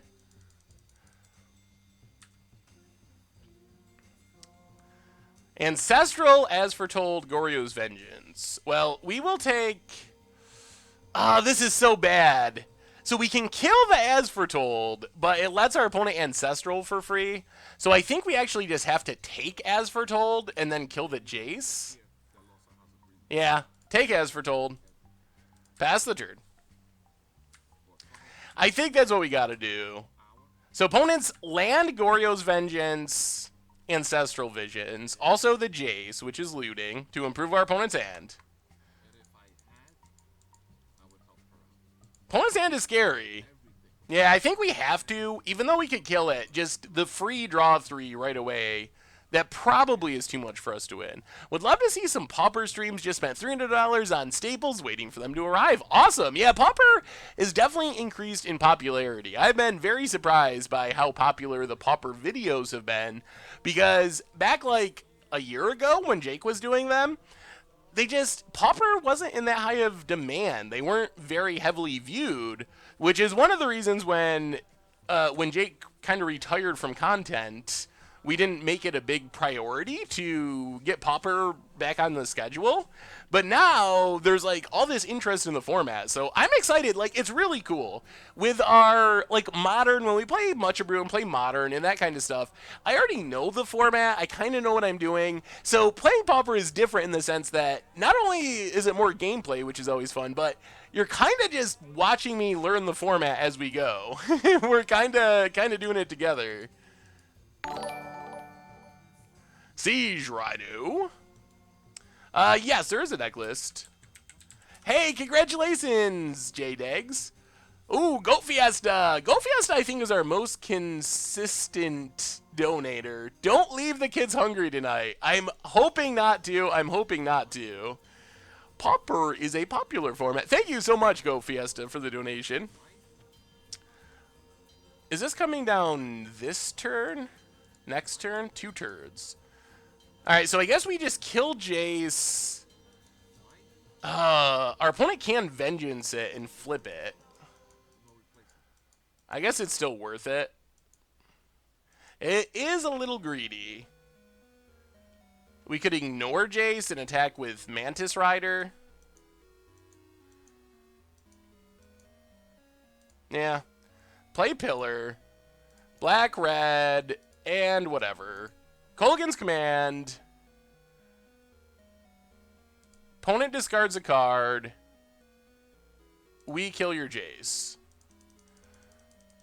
They can, one of the cool things about Goryo's Vengeance Jace is they definitely can just Goryo's Vengeance it back and immediately flip it. That was one of the things we did with the Obsidat's Vengeance deck that was really sweet. It's a cool little synergy. Psychologist, welcome to the Fishbowl for the 17th month in a row. Big scoops here for our new subscriber. What's up, Swagger? Let's go chipping in for a couple with our Tide Hollow. We'll see if our opponent goes for the immediate Jace flip. I guess we can always just Abrupt Decay it again. I don't know. I don't feel like we're in the worst of shape. I don't know if we're in great shape, but we're not in horrible shape. Opponent's passing. Well, attack with Sculler. Hit our opponent. Play. Next turn we need black, green, white, red, blue. I guess we could still do it.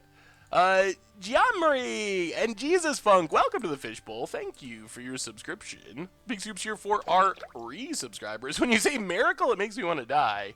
Sorry about that. Well, let's Windswept Eve. Crack it. I think we just got a Rhino, I think is probably the plan. We're charming. We are charming our opponents this evening. Siege Rhino, coming down. Opponent gets to refill their hand, which is pretty scary. They're also down to 9, which technically means we have lethal. If our opponent, like, taps out for As Foretold, we could just win with Mantis Rider next turn.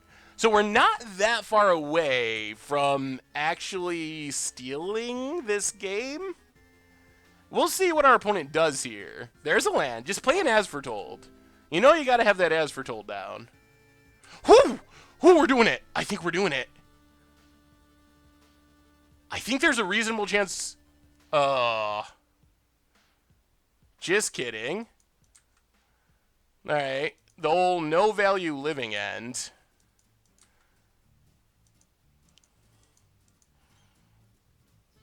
Well, play a Reflecting Pool. That was bad. Kill Jace.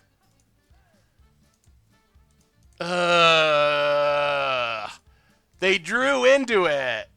Kill As Foretold. They have another As Foretold in hand, though. Now we're probably dead. Yep, As Foretold again. We need a really good draw here. Oh my... They found... More visions. It just spirals out of control so quickly. Well, red, blue, white. Play Mantis Rider. Hit our opponent. We're dead to their combo. Play Mana Confluence, pass the turn. Well, we'll see. We'll see. We could very easily just die this turn. I guess we can't die that easily, but we're not that far away from dying. There's a chance our opponent like cracks a fetch and we can jank them out with Jeskai Charm. We'll see. What's the plan, opponent? Anger the gods. Yep. And passes. Wow! This forest! The Forest of Doom! Wooden Spoon! Welcome to the Fishbowl. Thank you for your subscription. Big Soups here for our new subscriber. Seth, is there a reason the deck is playing Vivids instead of Shocks and Fetches? The person who created the deck was playing Vivids instead of Shocks and Fetches, so we added a few fetches because it felt so weird, but... Hey, what's up, Nastier Date? 70 months in a row! Welcome back to the Fishbowl. Good evening to you as well. Big Soups here for our re-subscriber. Now our opponent's probably going to have counters like crazy.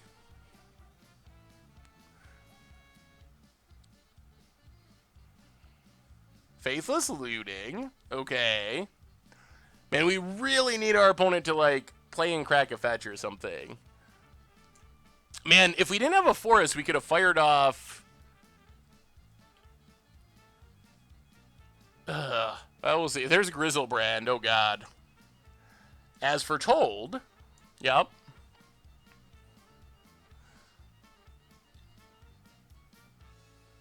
Plays a land. Not a fetch land. But we got to go for Jeskai Charm. Red, blue, white. 4 damage to our opponent.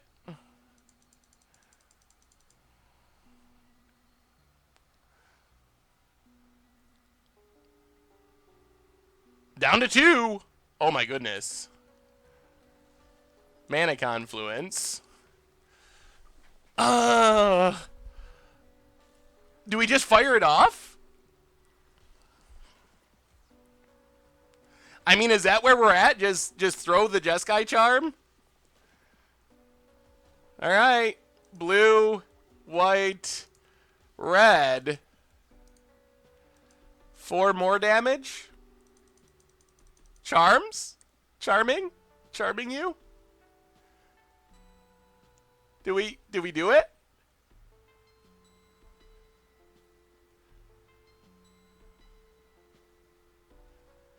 No one expects the Jeskai charms. Oh, we got there. We got there. We got there.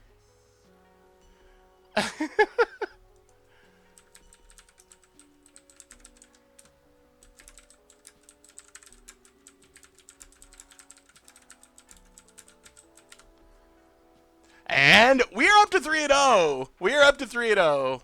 Our opponent was a little bit mad about the fact that we took so long to cast the second one. So I was just explaining to them I was streaming and talking with the chat. Opponent says, I'll just show you. It's kind of funny.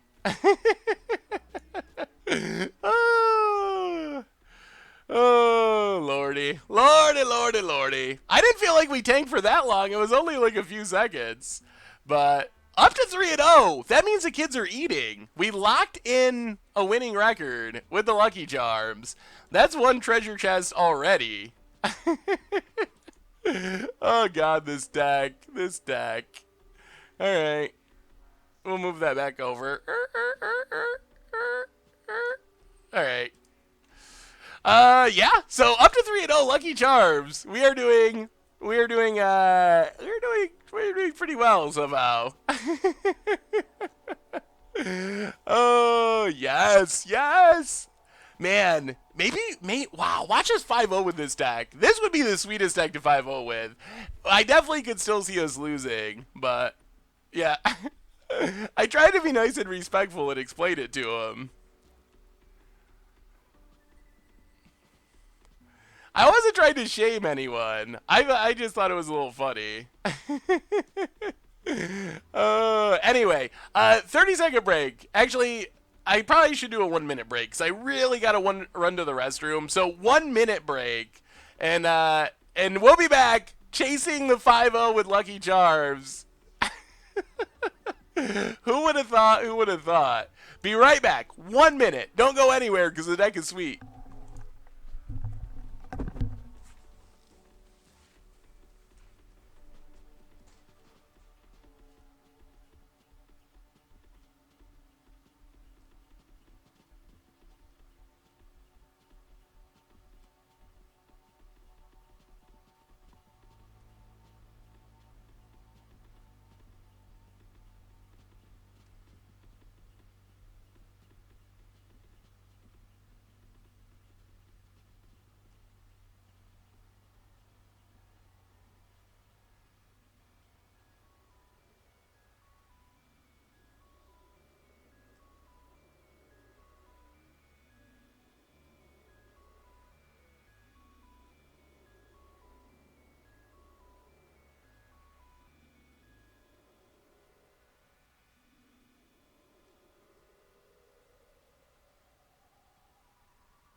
I'm back. I'm back. I'm back. I hope you're still here. All right, on to round 4.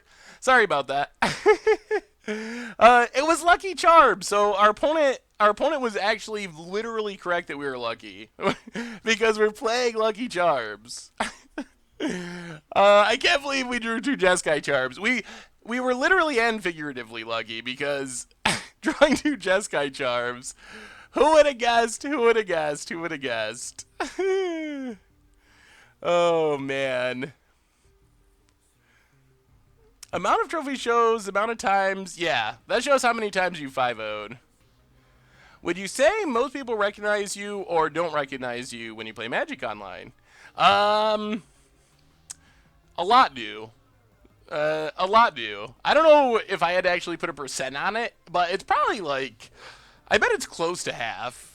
Just based on the, and there's probably some people that recognize who I am but don't say anything.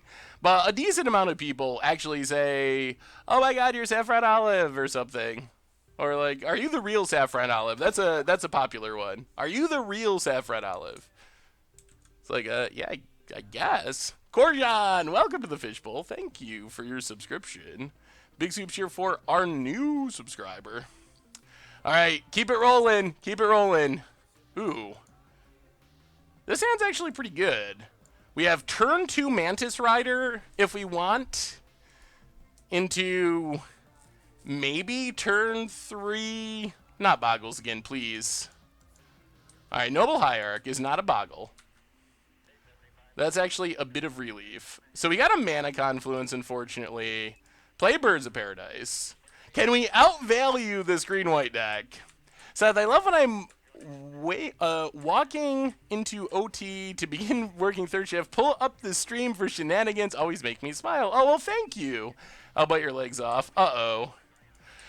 Well, this probably means we need to Tidehollow Sculler, I think. So let's Pillar of the Perunes, because we don't have an answer to the combo. Tidehollow Sculler, painfully. Try to get rid of a Vizier so our opponent can't kill us. Opponent's hand. Good or bad?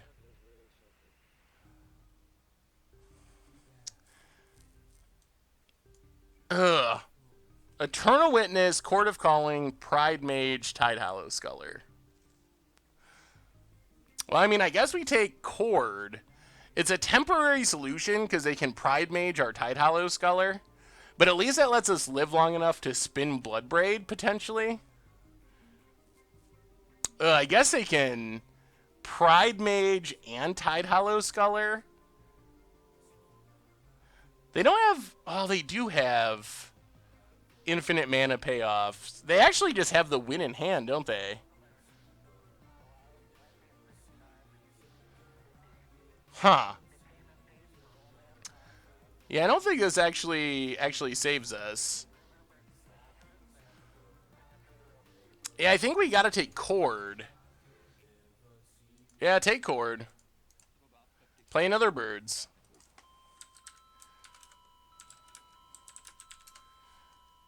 And see what happens. Tidehollow being an artifact creature, actually a pretty big downside at the moment.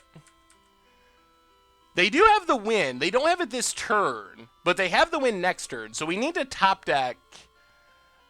We need to top deck an answer, or our opponent beats us next turn. Trevatron, welcome to the Fishbowl. Thank you for your subscription. Big scoops here for our new subscriber. Opponent's passing. Well, come on deck. Pillar of the Perunes.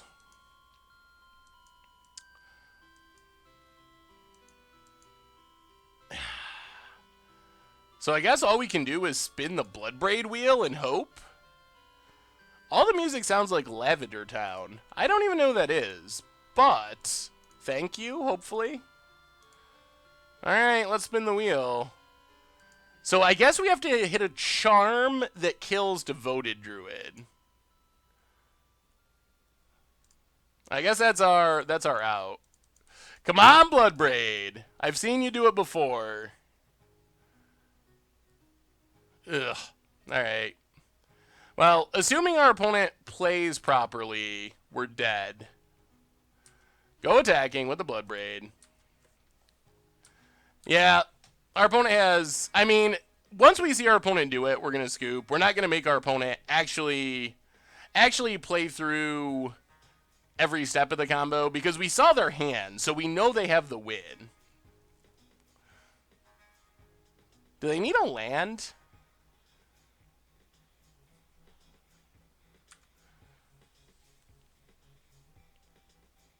Okay.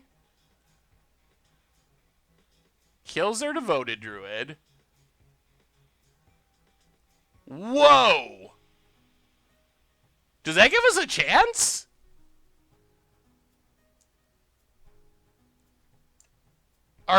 Okay. Chords X2. All right, so we get another draw for an answer, but we don't have that many answers. That is definitely not an answer.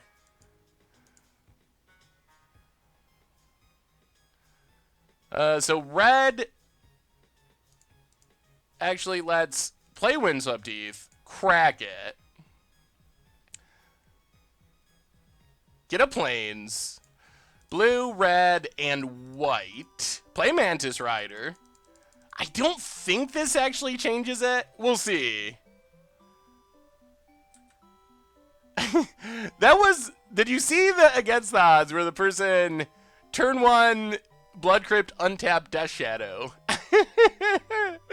I felt a little bad for that person because they Inquisitioned us the next turn, so I'm pretty sure that our opponent was trying to Inquisition and just click the wrong 1-mana black card, but...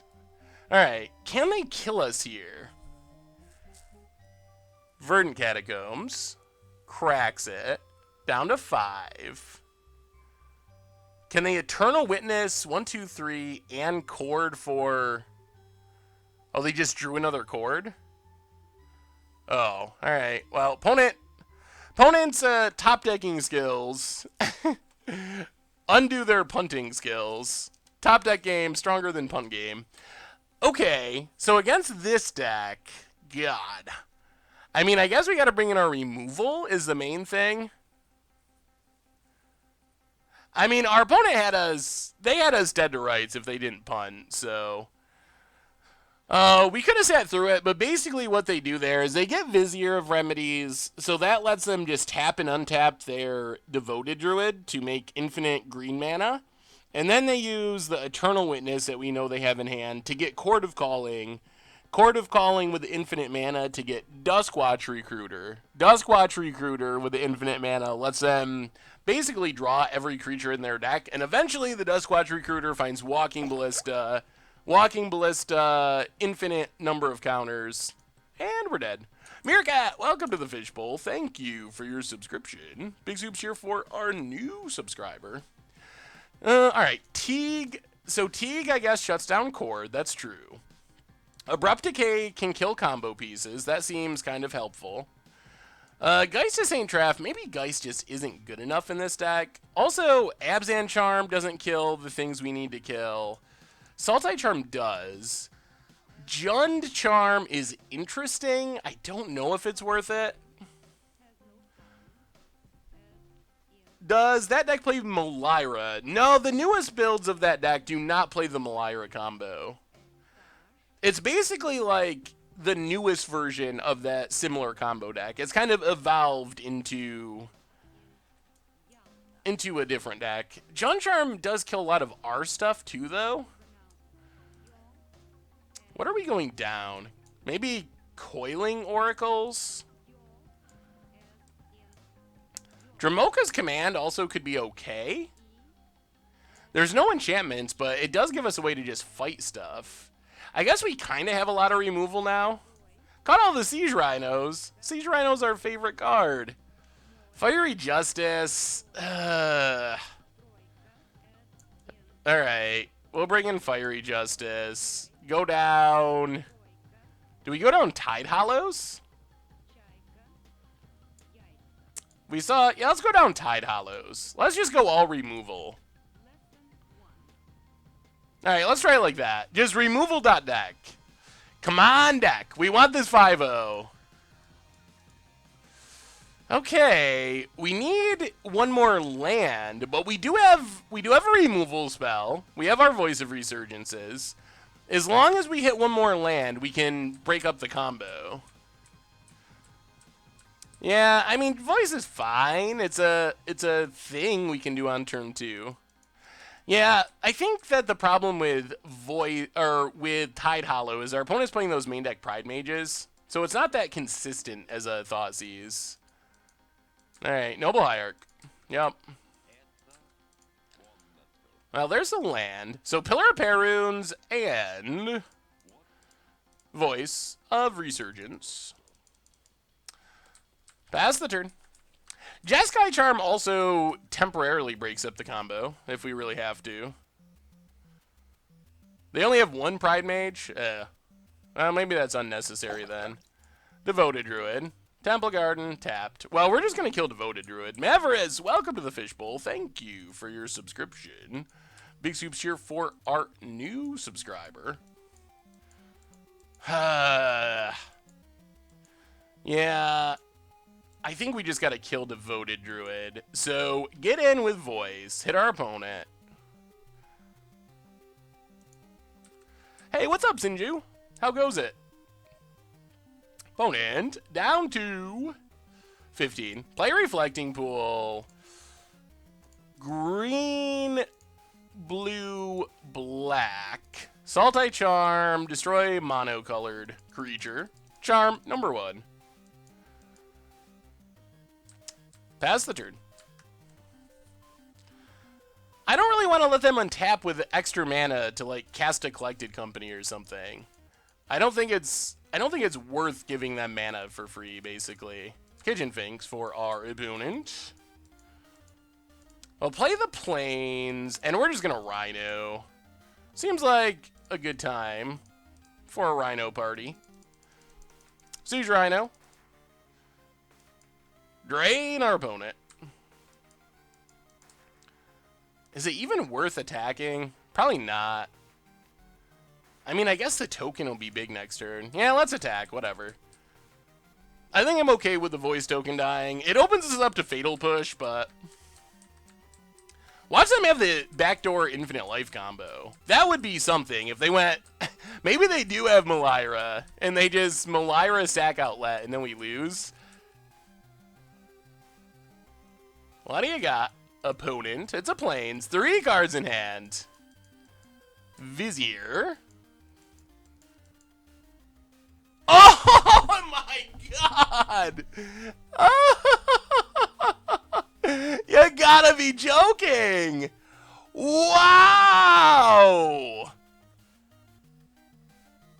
Oh, talk about against the odds. Seriously. I gotta look this up. I think our opponent's either playing... Alright, let's see. How many of these cards are actually in their deck? One Viscera. They're playing a single Viscera. We deal with their primary combo, and they just happen to luck into the... Well, the 5-0 Dream has officially died to... Man. Should have come up Jeskai Charm? No. That's the correct play. I mean, you can't keep up Jeskai Charm to play around a one-of. We had their primary combo covered. Yeah, I don't think that they play more in the sideboard, typically. I think they just happen... I mean, it's a Court of Calling target. It allows you to have a backup combo, which makes sense when you have Court of Calling and Collected Company. The one who knocks for the 8th month in a row. Welcome back to the Fishbowl. Thank you for your subscription. Big Soups here for our new subscriber. Yeah, I'm trying to think, is there any way we can put creatures back on top of our deck? I mean, we're not...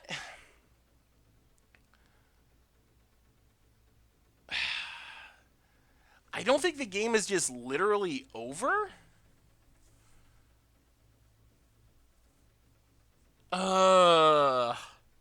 We have a new donation. $10 donation from Deathsock. Says, update Modern Deathcloud. Oh, I love Deathcloud. I will move that to the top of the updating list. Thank you so much for the donation, Deathsock. We played 3 dead cards. What cards do you think were dead, King in the North? Yeah, we're probably just going to concede. I mean, in theory, our opponent, we're 1 card behind. Jeskai Charm puts cards on top of our deck. In theory, that's a way we could win, like theoretically, even without needing damage if we played through our entire deck. In practice, I don't think that is going to work out, and we're just going to beat our head into a wall for a long time and then lose anyway. Nah. We'll scoop it up. Yeah, well, there goes the 5-0 dream, unfortunately. Oh, man. Opponent with the one-ofs. Hitting the one-ofs, hitting the one-ofs. So down to 3-1 with Lucky Charms. I really wanted to 5-0 with this one to get the list published, but we had the answer. You can just respond to persist and put a creature on top, right? Our opponent just has infinite life, so they'll figure out a way to win eventually with infinite life. And they get to scry into exactly what they wanted. Should have waited for Vizier to use the charm. So in that situation, I think we have to play Siege Rhino. Our opponent, I don't think leaving up Jeskai Charm, which isn't even a hard removal spell, it just puts a card on top of our opponent's deck. So I don't think that I don't think you can not play Siege Rhino there. Dismaster with the $2 donation says they're after your Lucky Charms. They are. Vizier Remedies and all that stuff. Definitely after our Lucky Charms. Thank you so much for the donation. Yeah, I mean, if I felt like, if our opponent had a Devoted Druid or something, one of their, like, 4 of combo pieces, then I definitely would have left up the charm, because I would have thought that comboing off was actually a realistic possibility. But with our opponent having, like, 3 cards in hand, and them needing a 1 of combo piece, I think it's the right call to just try to actually kill our opponent and hope that they don't have, you know, the 1 out of their 50 cards that is relevant. It didn't work out, but I still think it was the right choice. Adriano is the thumbnail artist. Super awesome. Not on Twitter or anything. He does have Instagram.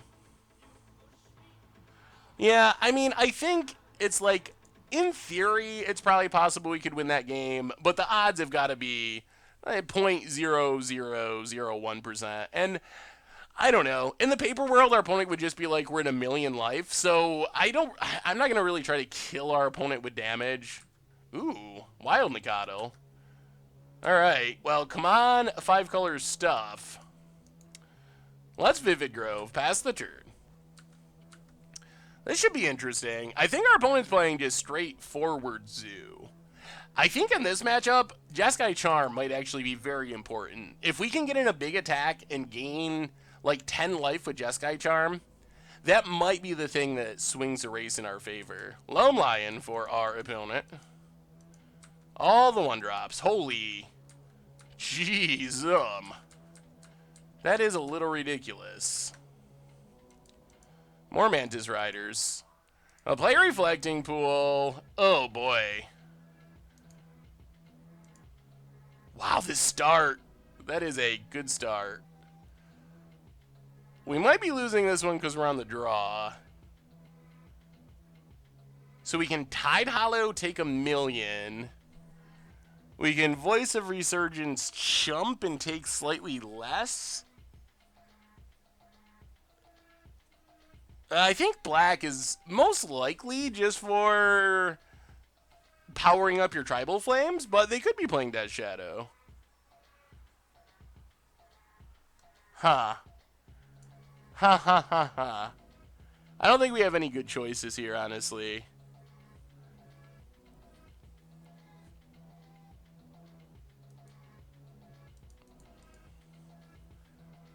Can we not block? Man, that's so much damage. Chumping doesn't save much, though. Alright, we're going to...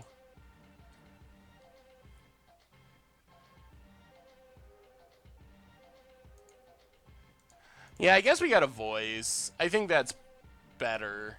Voice, Chump, then we can Mantis Rider, pump the Voice token.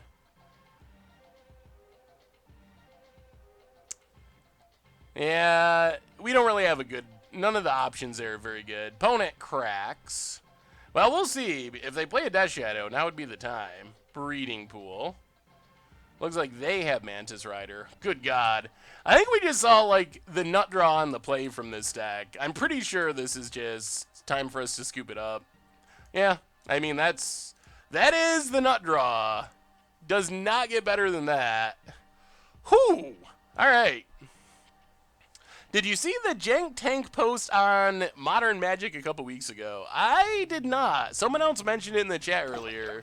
I am not sure what Jank Tank is. Salt and Light, welcome to the Fishbowl. Thank you for your subscription. Big Soup cheer for our new subscriber. We can't really run to any non-multicolor cards because of Pillar of the Perunes. At least it's very risky to run any non-multicolor cards. So Fiery Justice is kind of somewhat our version of Anger of the Gods-ish. You should send me a link. I am curious what Jank Tank is all about. I do get on Reddit, but I don't get on the Modern subreddit very often. Usually r/Magic TCG is the one I go to. I don't really have time to go to most of the other ones unless I'm looking for something specific. Yeah, I probably should use the other ones more often. Spikes and whatnot.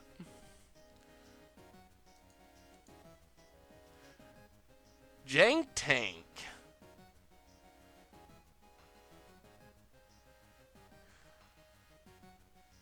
Ooh. Oh man, that's a lot of lists. I'm gonna have to. I don't think I can read over this right now on stream, but I have it pulled up, and I do plan on reading it over. Yeah, Bring to Light is interesting. It's a little expensive. What's up, Salt and Light? I hope you feel better. Well, this is our last chance. If we're gonna get it done, this is the round we need to get it done. So we're gonna go down Tide Hollows. We're gonna go down Geist of St. Traft. We're gonna go down, I think, Abzan Charm.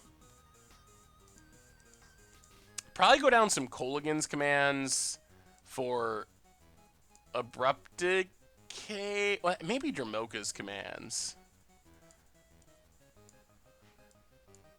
Maybe something like this is fine.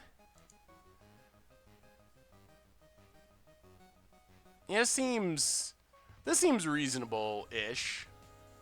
Yeah, let's try it like that. Alright, come on. We gotta, if we're gonna pull off the... Well, since we're on the play, I think this is fine. We have double Mana Confluence, which is incredibly painful. And we don't have any... We sideboarded out a lot of our early game stuff. But I think this is okay. Siege Rhino's a good stabilization card, as is Bloodbraid Elf. So let's just Windswept Teeth. Pass the turn. Well, we'll see, we'll see, we'll see. Do we have 61? Oh, we do have 61. Interesting. There's the Stomping Grounds. And there's Wild Nicottle. Always win the Wild Nicottle, this guy. Or girl. Breeding Pool, tapped. Come on, deck. Well, Sultai Charm could be worse. That's another removal spell. So worst case, that lets us kill the Wild Nicottle if it grows here. And it's going to grow. Well, let's see what our opponent has. Krag's Windswept Teeth. Yeah, we got a lot of charms. That's where the the lucky charms come from. Godless Shrine. Oh, no way. 5-color Thoughtseize Zoo. What is happening? What is happening? Yeah, we're 3-1. We were 3-0 until we got one of the Seer Infinite Life comboed last round. This is a deck that was on Magic League, which is like a weird, unofficial tournament series online that uses non-Magic Online programs. But sometimes you'd find some really sweet deck lists. Yeah. New Perspectives combo. Definitely super spicy. We were really counting on this Siege Rhino to gain us a bunch of life. Alright, takes the Sultai Charm. Yuck. All right. I don't like to... We're getting close to tilt mode. Opponent managed to mulligan into double Wild Nacatl for the second time in a row. Everything about this is a little bit unfortunate. Opponent hits us down to 10. Oh, man. Opponent, Kirdape. Yep. All the action. Oh, really? Well, at least we could say we witnessed two of the greatest draws in the history of Modern. So that's something. I mean, we're just dead, right? There's nothing that changes that. I think we got a new donation. $2 donation from King Selkie. Hey Seth, love watching. You play Magic and love the community that follows you. Brewed a blue-green super friend in Modern with the help of Chilbo Swaggins. Would love to get some input. Well, thank you so much for the donation, King Selkie. And blue-green super friends. Ooh. I think that looks pretty fun. You got lots of ramp to get to the planeswalkers, some counters for protection. I don't know about rapid hybridization. I have not found rapid hybridization good unless you're somehow comboing with it, but just as a removal spell, like, take this situation. We really need to kill this Wild Nacatl. Rapid hybridization, not an ideal option. Yeah, I think we're just 100% dead. Looks fun, though. Yeah, play Siege Rhino, whatever. Well, I don't know what to say about this one.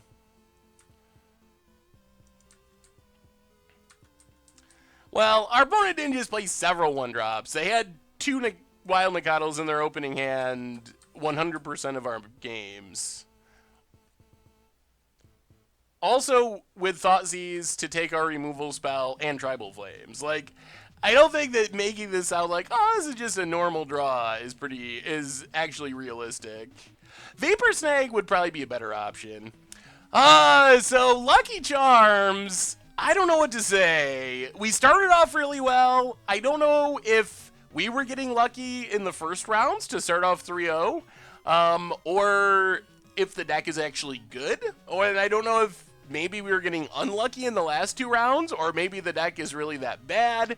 Really hard to say based on the league. So started off really well, and then finished really horribly. I feel like our opponents in the last 2 games ran above average, but maybe we ran above average in the first games. But regardless, for playing 5-color horrible mana-based Lucky Charms, I guess you can't really complain about going 3-2 in our league. So we end up feeding the kids just barely with getting 1 treasure chest. So yeah, the deck is super sweet. I think, I don't know. There's definitely a lot of things to change. The mana base was very problematic in some games and very painful in other games. You could see in our last match against the Zoo deck, like that wasn't going to work out well anyway, but if our opponent's draw was a little less good, we probably would have killed ourselves thanks to Mana Confluence and having 3 Mana Confluences. So there's a real cost to the Mana Confluence plan, especially in our deck that is not incredibly fast. It is only like a little bit fast. Yeah, we only played maybe 1 J-Stack, but I don't think J-Stacks are actually... I think those are the decks we want to play. Jace matches up pretty poorly with Blood Braids and Mantis Riders and Siege Rhinos. So I feel like J-Stacks... I feel like we wanted to play more J-Stacks, because we have just like a ton of stuff that is really good. Geist is good, Mantis Rider is good, Siege Rhino is pretty good, Bloodbraid Elf is good, Voice is fine. This deck definitely does not want Verdict. Yeah, I mean, Verdict can be good. That's true. Gemstone Mine is an interesting option. Radiant Flames could be a sweeper option from the sideboard. The problem is we can't really play cards that aren't... with Pillar of the Perunes, it's really risky and hard to play anything except multicolor cards.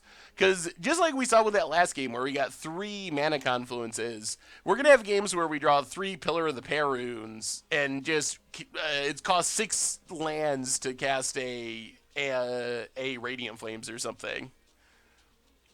Yeah, so Fire Spout. Fire Spout is probably the sweeper for the deck. That actually makes a ton of sense. If you want a sideboard Anger of the Gods type effect, Fire Spout is probably actually the perfect card. You can even control it a little bit and like wipe out Lingering Souls tokens and not wipe out your Voice of Resurgence or something. So that seems like a really good option.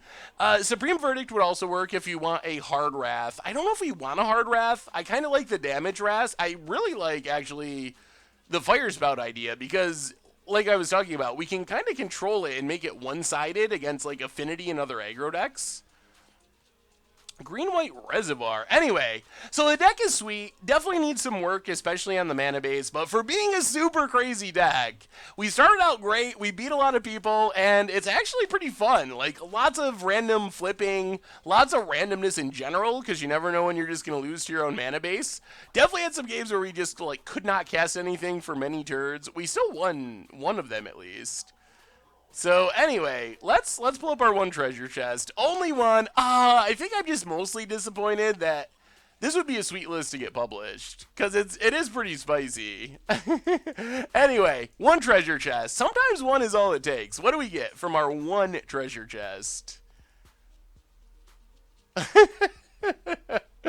Against the odds, All-Star. Helix Pinnacle. I don't know if it's really a treasure chest all-star, but it is pretty good as far as against the odds. One of the sweetest win conditions. All you gotta do is make 100 mana. How hard can it be to make 100 mana?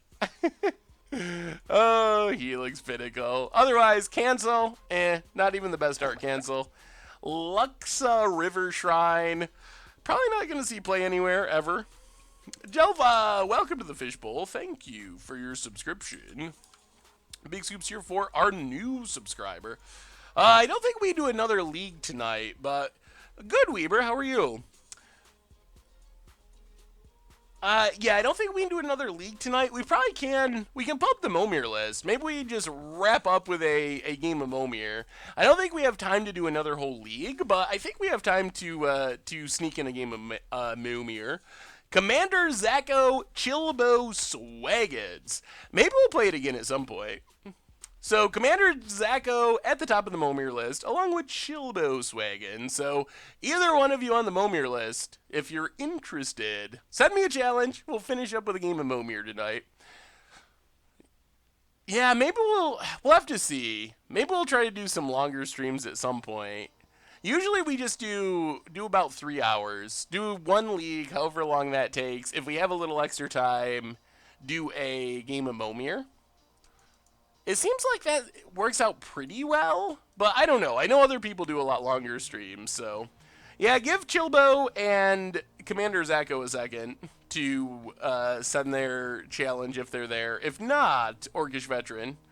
All right, Commander Zacho's here. So you're at the top of the list, Commander Zacho. That means you are your first top of the line. So anyway, what do we got? Is there any tournaments? Does anyone know? Are there any tournaments going on this weekend? Is there just literally none? That's all right, Chilbo Swaggins, because I think Commander Zacho is technically ahead of you on the list anyway. I already sent Seth my challenge with my deck. It likes winning. I hope he plays it before rotation. Well, thankfully, we get a little bit of time before rotation. Bloodbraid in Mono Green Devotion? I mean, I guess it's okay, but I don't think it's one of the better homes for it. I like it in, obviously, like, Jund, it's good. Green Red Panza. I really like the Teamer mid-range deck. I don't feel like I've narrowed it down to a list that's good yet, but I think there is a list that's good, and I've seen a couple of lists that other people have made that seem reasonable. Old Wolf, welcome to the Fishbowl. Thank you for your subscription. Big Scoops here for our new subscriber. Hey, it was a fun deck, CyberKit, so that's the good news. Like, yeah, I don't know. Normally losing doesn't bother me much. I was just really, for some reason, hoping that we were going to get the 5-0 with this list. I think starting off 3-0 got my hopes up that we were gonna actually get the 5-0. Chilbo, alright. Chilbo Swagans, Commander Zacho. Either one of you. If not, I guess Orcish Veteran can just jump on. Alright, Orcish. Send me a challenge, Orcish Veteran. Everyone else is out. Yeah, we were 3-0 to start off. Then we lost to Counters Company. We lost game 1 to the combo. Lost game 2 to surprising Viserys here out of nowhere. Alright, Orcish Veteran. It's Momir time. I always love when we have enough time to end with a game of Momir. It's a nice, relaxing, fun way to just kind of wrap up the stream for the night. So we got a ton of content coming out the weekend. I know people scatter, some of you, when Momir starts. Not everyone wants to watch it. So keep an eye out. Commander Clash, like always. I'm on it this week, so that's going to be sweet. It's not the tribal matchup. That's the following week. But Commander Clash, 2 episodes of Much Brew, 1 Saturday night, 1 Sunday night, both modern, featuring different takes on the same tribe. So it should be interesting. We've never had a double episode like that before. And then Budget Magic, deck is, I think people are going to like it. Doing some modern for Budget Magic too. So it's been a while since we've had a modern list. So lots of sweet stuff. Also, what are you looking for in 25th Masters? Spoilers start Monday. We are not very far away from spoilers. Apart from Jace, which we know is there, what do you want to see? It sounds like, so I know the modern cards. Like, it's pretty easy to pick, Tarmogoyf, Lilianas, but what good non-modern, non-reserve list cards are there? That's what I'm curious about. Onslaught Fetch Lands? Onslaught Fetch Lands could work. They're not super expensive thanks to cons, but ooh, Voyaging Satyr is pretty good. Ooh, Hunter Burton Memorial in Texas. Awesome. I've heard a little bit about that. It sounds like a really cool event. Sounds like a really good thing y'all are doing. Chalice, Hierarch, Pauper Staples. I am sure that Masters lists are master sets are going to start including Pauper Staples, but I feel like this set might be a little too quick. I think by the time maybe the next master set, there might be some that just happen to line up and we're going to be printed anyway. But I'm pretty sure by the time we get to the next master set, we're going to see Wizards making like a real concerted effort to reprint Pauper Staples. Demonic Tutor is a good one. Oh, Port is a great one. Yeah, if this set doesn't have Port, that would be very disappointing. I think that's the biggest, that might be the biggest non-reserve list legacy card that they could put in the set. I mean, I think there'll be some Pauper stuff, even Liberator. Alright, just a 2/3 flyer. Did you see the Masters article from Wizards? I did. The one that was talking about how they're going to be theme-based instead of format-based. I think that's a cool idea. I think the theme idea makes sense. I mean, I think it kind of goes back a little bit, to some extent, to what we were talking about a while ago, and I wrote an article or two about how there's only so much reprint equity, so you can't just print Modern Masters twice a year or whatever. Like, there's just not enough good reprints in Modern to do that and still have enough valuable cards to sell $10 packs. So it makes sense to kind of like open it up a little bit to maybe stretch that out. Tron lands would be interesting. I mean, they're not really expensive, but I could see Tron lands. Could Tron lands come back to standard? That's a good question. Yeah, I mean, we could already use another... Oh, no. Oh, man, this is not good. Not good. Not good. Soulgorge Ogre. When it enters the battlefield, you lose all but 1 life. When it leaves the battlefield, you gain all that life back. Oh, I have never gotten this before. Well, we can't get hit by anything ever. That's where we're at. This card is, I mean, it's so funny to see the old cards, because apparently back in the day, back in Judgment, getting a 6 mana, or a 6/6 for 5 mana with Trample was so good that you could print this massive downside on it. That's another flyer. So now we're flyer or bust. If we whiff on a flyer, we lose on turn 5. Yeah, sacrifice outlet would be helpful. I mean, in theory, we can just make enough blockers that we can stay alive, but our opponent had a flyer, so now we also have to match their flyer with a flyer of our own, or we lose. So tap on tap. Come on, Momir. You can do it. 6 mana. Gotta get a flyer. Flyer? It looks like it's got wings, Wizards. They're just like, Wizards is mocking me. Aren't those wings? I'm pretty sure a name. Those look like huge, massive wings, and I think it's even flying in the artwork. Even flying in the artwork. But no. No flying. Wizards. Favor flail.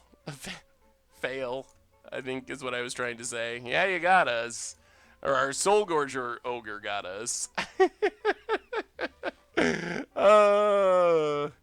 It's funny how that didn't used to be a rule. Like, back in the day, it was okay to have flying artwork on non-flying creatures and stuff. I'm glad they changed that. It's pronounced Iname. Yeah, I guess that makes sense. Iname. It does say I name. Are you sure it's not just I name? We will keep. Yeah, I've never gotten that ogre before. That's almost like, that's close to getting a phage. Pretty close to getting phage.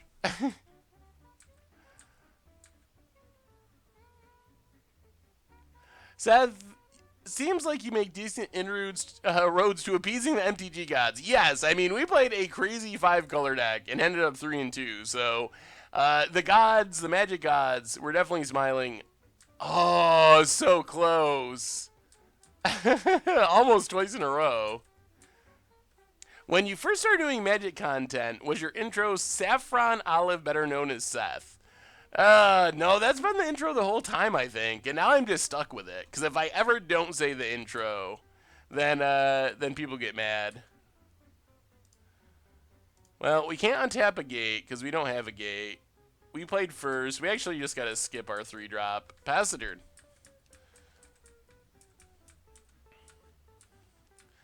Hey Seth, can you check out my Salte Living End As Foretold list? Build around Etherborn Marauder and some graph creatures. Ooh, sure, send me the list. That sounds super sweet.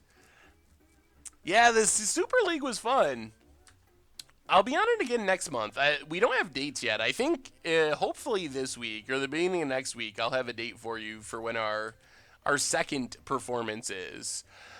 So we want to get to making 8 drops, and on the play that means you got to skip 2 drops to actually get to making 8 mana creatures. On the draw you only got to skip 1, so you can just skip your 1 drop. But on the play, got to skip 2. So we skip 1 and 3 is what I typically do, and hope to hit a mana dork at 2. Oh, all right. Nightshade's Assassin does nothing. Well, maybe we'll do more face cam stuff if that's what the people want. We have a new donation from Jahalva. Oh man, I think I said that very, very wrongly. Hey Seth, love the stream. Keep it up. Could you check out my Elder Dinosaur Indomitable Creativity deck? Ooh, well thank you, Jahalv, for the donation, and I'm pulling it up now. That seems like a good way to get a bunch of Elder Dinosaurs. Zatalpa, Nizala, Etli. Yeah, I mean, make some treasures, Indomitable Creativity. That looks really fun. Seems like a really fun idea. I like it.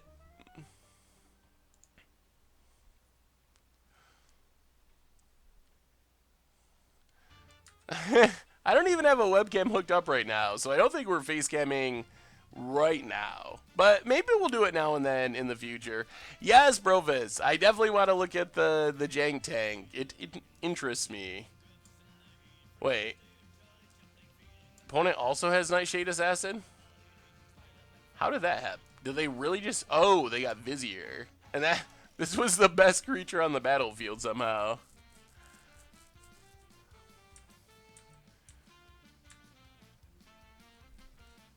The name is from Kamigawa, so it's pronounced the Japanese way, which is Iname. Alright, we'll take your 2 opponent. Seth, do you reckon you've brewed more decks than anyone else in Magic? That's a good question. Possibly more than any other content person in Magic. I'm sure there's someone out there in the wide world of Magic players who has brewed, like, I don't know, multiple decks a day for the past 10 years or something. I'm sure that person exists, so I don't know if I've brewed more than anyone in Magic, but probably more than any other content person.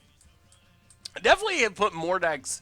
I mean, I don't know. Maybe people brew a lot of decks that don't show up, but I think I've brewed more decks that are in public than any other content person. It makes no difference to me whether or not I see your face because I love your content, but it's awesome to see you killing it on camera. Yeah, it could be fun to do sometimes. Ooh, man. Oh, this can't transform. Thank goodness. It's a token, no backside. It looks like a backside, but there's no backside. My life feels a little empty with so little Panharmonicon lately. When's the next brew? We just played Panharmonicon like a couple weeks ago on Budget Magic. Yeah, you might actually be ahead of me, Epic Clowns. It's possible that you're just #1 on the brewing list. Thank you for the subscription, Epic Clowns. Big soup cheer for you. Opponents, getting in. Donate button is down below. You can donate. Always appreciated. I think we played... Did we play Seance with Panharmonicon? I don't remember. We played Seance in Modern and Panharmonicon in Modern. I honestly don't remember if we had Panharmonicon in our Seance deck. I remember people saying that we should, but I don't remember... if we ended up adding it in or not. Ooh, Leylines. That's a good call. Especially Leyline of the Void, Leyline of Sanctity. They don't really need to print the whole cycle. A lot of them are pretty cheap and janky. But Leyline of the Void and Leyline of Sanctity would be huge reprints. Gang of Devils when it dies. Yeah, this is like the worst... the worst Inferno Titan. It's a 3/3 for 6. No, is that right? No. Is it... This is like a Kamigawa card. This is really a 3/3 for 6 that deals 3 damage when it dies. That seems so bad. Huh. Okay. For some reason, I thought this card had more power and toughness. 3/3 seems really small for what you're getting.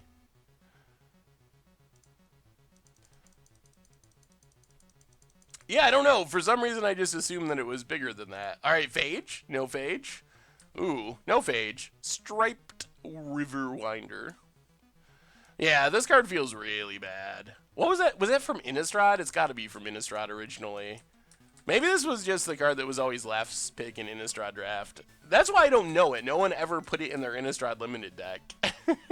We went 3-2. We started off 3-0 and then scumbled in our last 2 rounds. Lost to Counters Company and a super all-in Zoo deck. Always drawing those 2 Wild Nacatls for turn 2.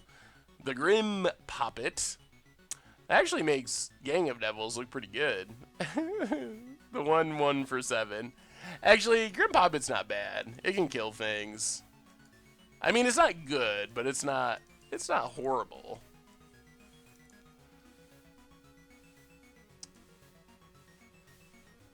Yeah, that makes sense. AVR.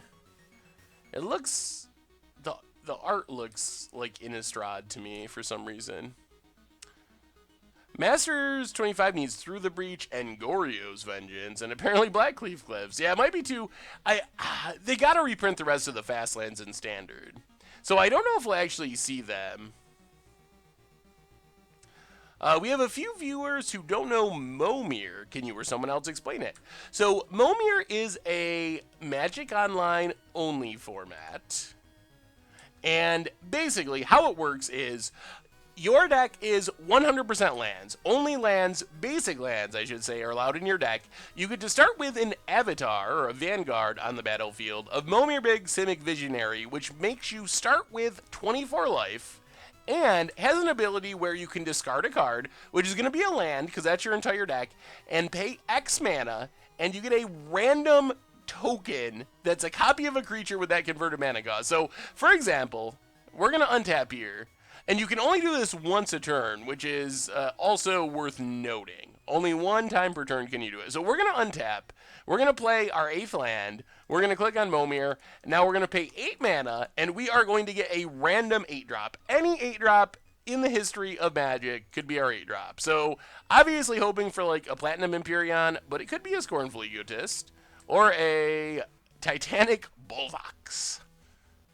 Somewhere in between Platinum Empyrean and Scornful Egotist. Alright, we'll pass the turn. Charmbreaker Devils is fun. I hope that at least 25th Masters is a good limited set. Ooh, $2 donation from D Trump. Keep up the great jank work. Also, I may have committed some light treason. Well, thank you for the donation. The light treason cracks me up because it reminds me of Arrested Development. Arrested Development was such a good show. I probably should rewatch Arrested Development at some point. Oh no, the Chieftain. That is a really good 8-drop. Whenever another creature you control attacks, it gains trample and indestructible until end of turn.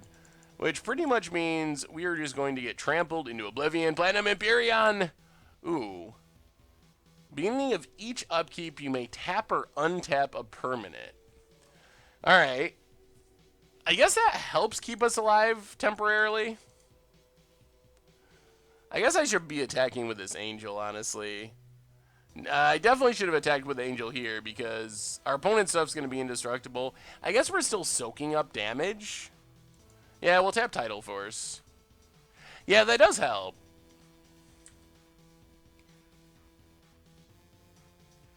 Rewatching Arrested Development is always a good choice. Hoverguard Sweepers would get it done. Bounce Kraken. Oh my, well, I guess Indestructible twice is not actually considerably better than Indestructible once. Oh, opponent's 8-drop's little better than ours. What's your mindset while brewing? I think I'm having brewer's block. That happens sometimes.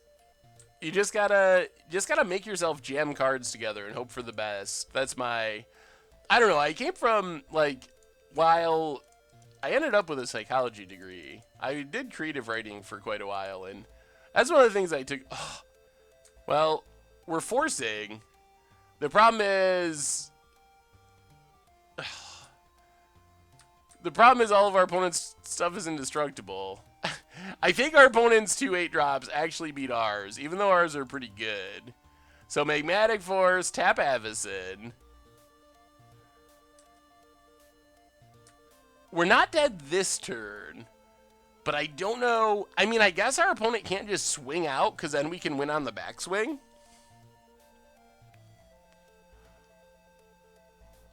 But no, creative writing, if you get writer's block, the secret I always learned was, Razia, Indestructible, Flying Haze, blah, blah, blah, blah, blah. That's a good one. Was just to do it. Just force yourself to write. And I think of brewing the same way. Like, even when things aren't working out and nothing's coming to you, the best thing you can do is just brew. Opponent getting in. Yep. Down to 9. Well, it's Bounce Kraken, Platinum Empyrean, Hoverguard Sweepers, or we lose this turn. Hit our opponent for 3. Tap Razia. I don't think there's anything else that does it. Well, come on. Good 8 drop. Good 8 drop. I guess we could hit our own Avacyn, maybe? Or Death Coil Worm. Yeah, I think we're... Well... This gives everything trample, too. Ugh. Ugh. This Chieftain is certainly a problem. Yeah, I'm pretty sure we're just dead. Yeah, I guess Razia is a little worse than Aurelia. Maybe with Indestructible, that's true. Yeah, I guess we just tap Avacyn? Oh, no. Well, we're dead anyway. I clicked the wrong one. We were supposed to make Magnetic Force our opponent's phase, but we threw it at the Indestructible Avacyn. It doesn't really matter, though. With everything gaining Trample, I don't even think we can survive a turn to try to hit Bounce Kraken.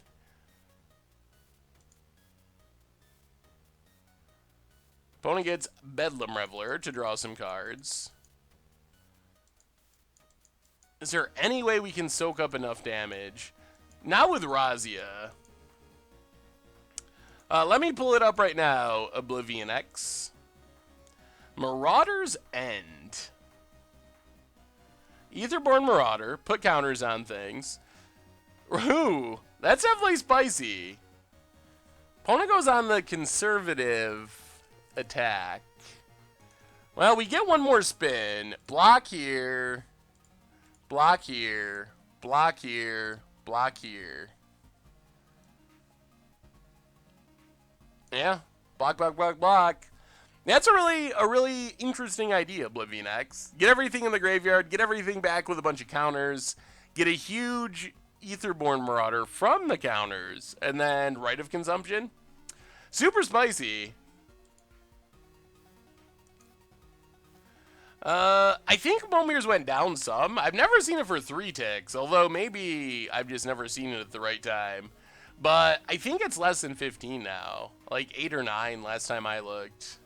Opponent plays a mountain. Well, one last shot. One last shot. Hit our opponent's face. Tap down Razia. Do or die. Yes, we will use it. Yes, we will use it. And... well, one more 8 drop. Avacyn's good, but not good enough. Yeah, that does it. Good game, Orcish Veteran. Good game. Good game. I don't think shooting Avacyn actually made us lose, though. Did it? Did that 3 damage actually matter? Yeah, it seems like a really fun way to win Oblivion X. Let me see. Celeron? Huh. I'm having trouble pulling up your link. I'm having trouble pulling up everything. Uh-oh. Freezing up. Good game, Orcish Veteran. Good game. Oh, well, I think that's probably going to bring us to the end for tonight, everyone. So we did pretty well with the 5-color Lucky Charm deck. Not bad. Better than I expected. I was thinking it might be bad, but we fed the kids a little bit, which is pretty sweet. So, yeah, card draw doesn't matter. It's fine, but it's not great in Momir. So, yeah, I think that does it for tonight. So, what is coming up? Tons of stuff on the YouTube channel. Of course, Replay YouTube. That's where you can find all the old streams. And if you want to look back on the Lucky Charms or our Momir match, it'll go up tomorrow. Normal YouTube, Commander Clash we have coming up. We have 2 Much Brews this weekend, 1 Saturday, 1 Sunday. Budget Magic on Monday. All that stuff. 25th Master spoilers starting on Monday as well. So tons and tons of stuff on the YouTube channel. And of course, merch page with tokens and t-shirts and playmats. So everyone, thank you so much for hanging out, for subscribing, for donating.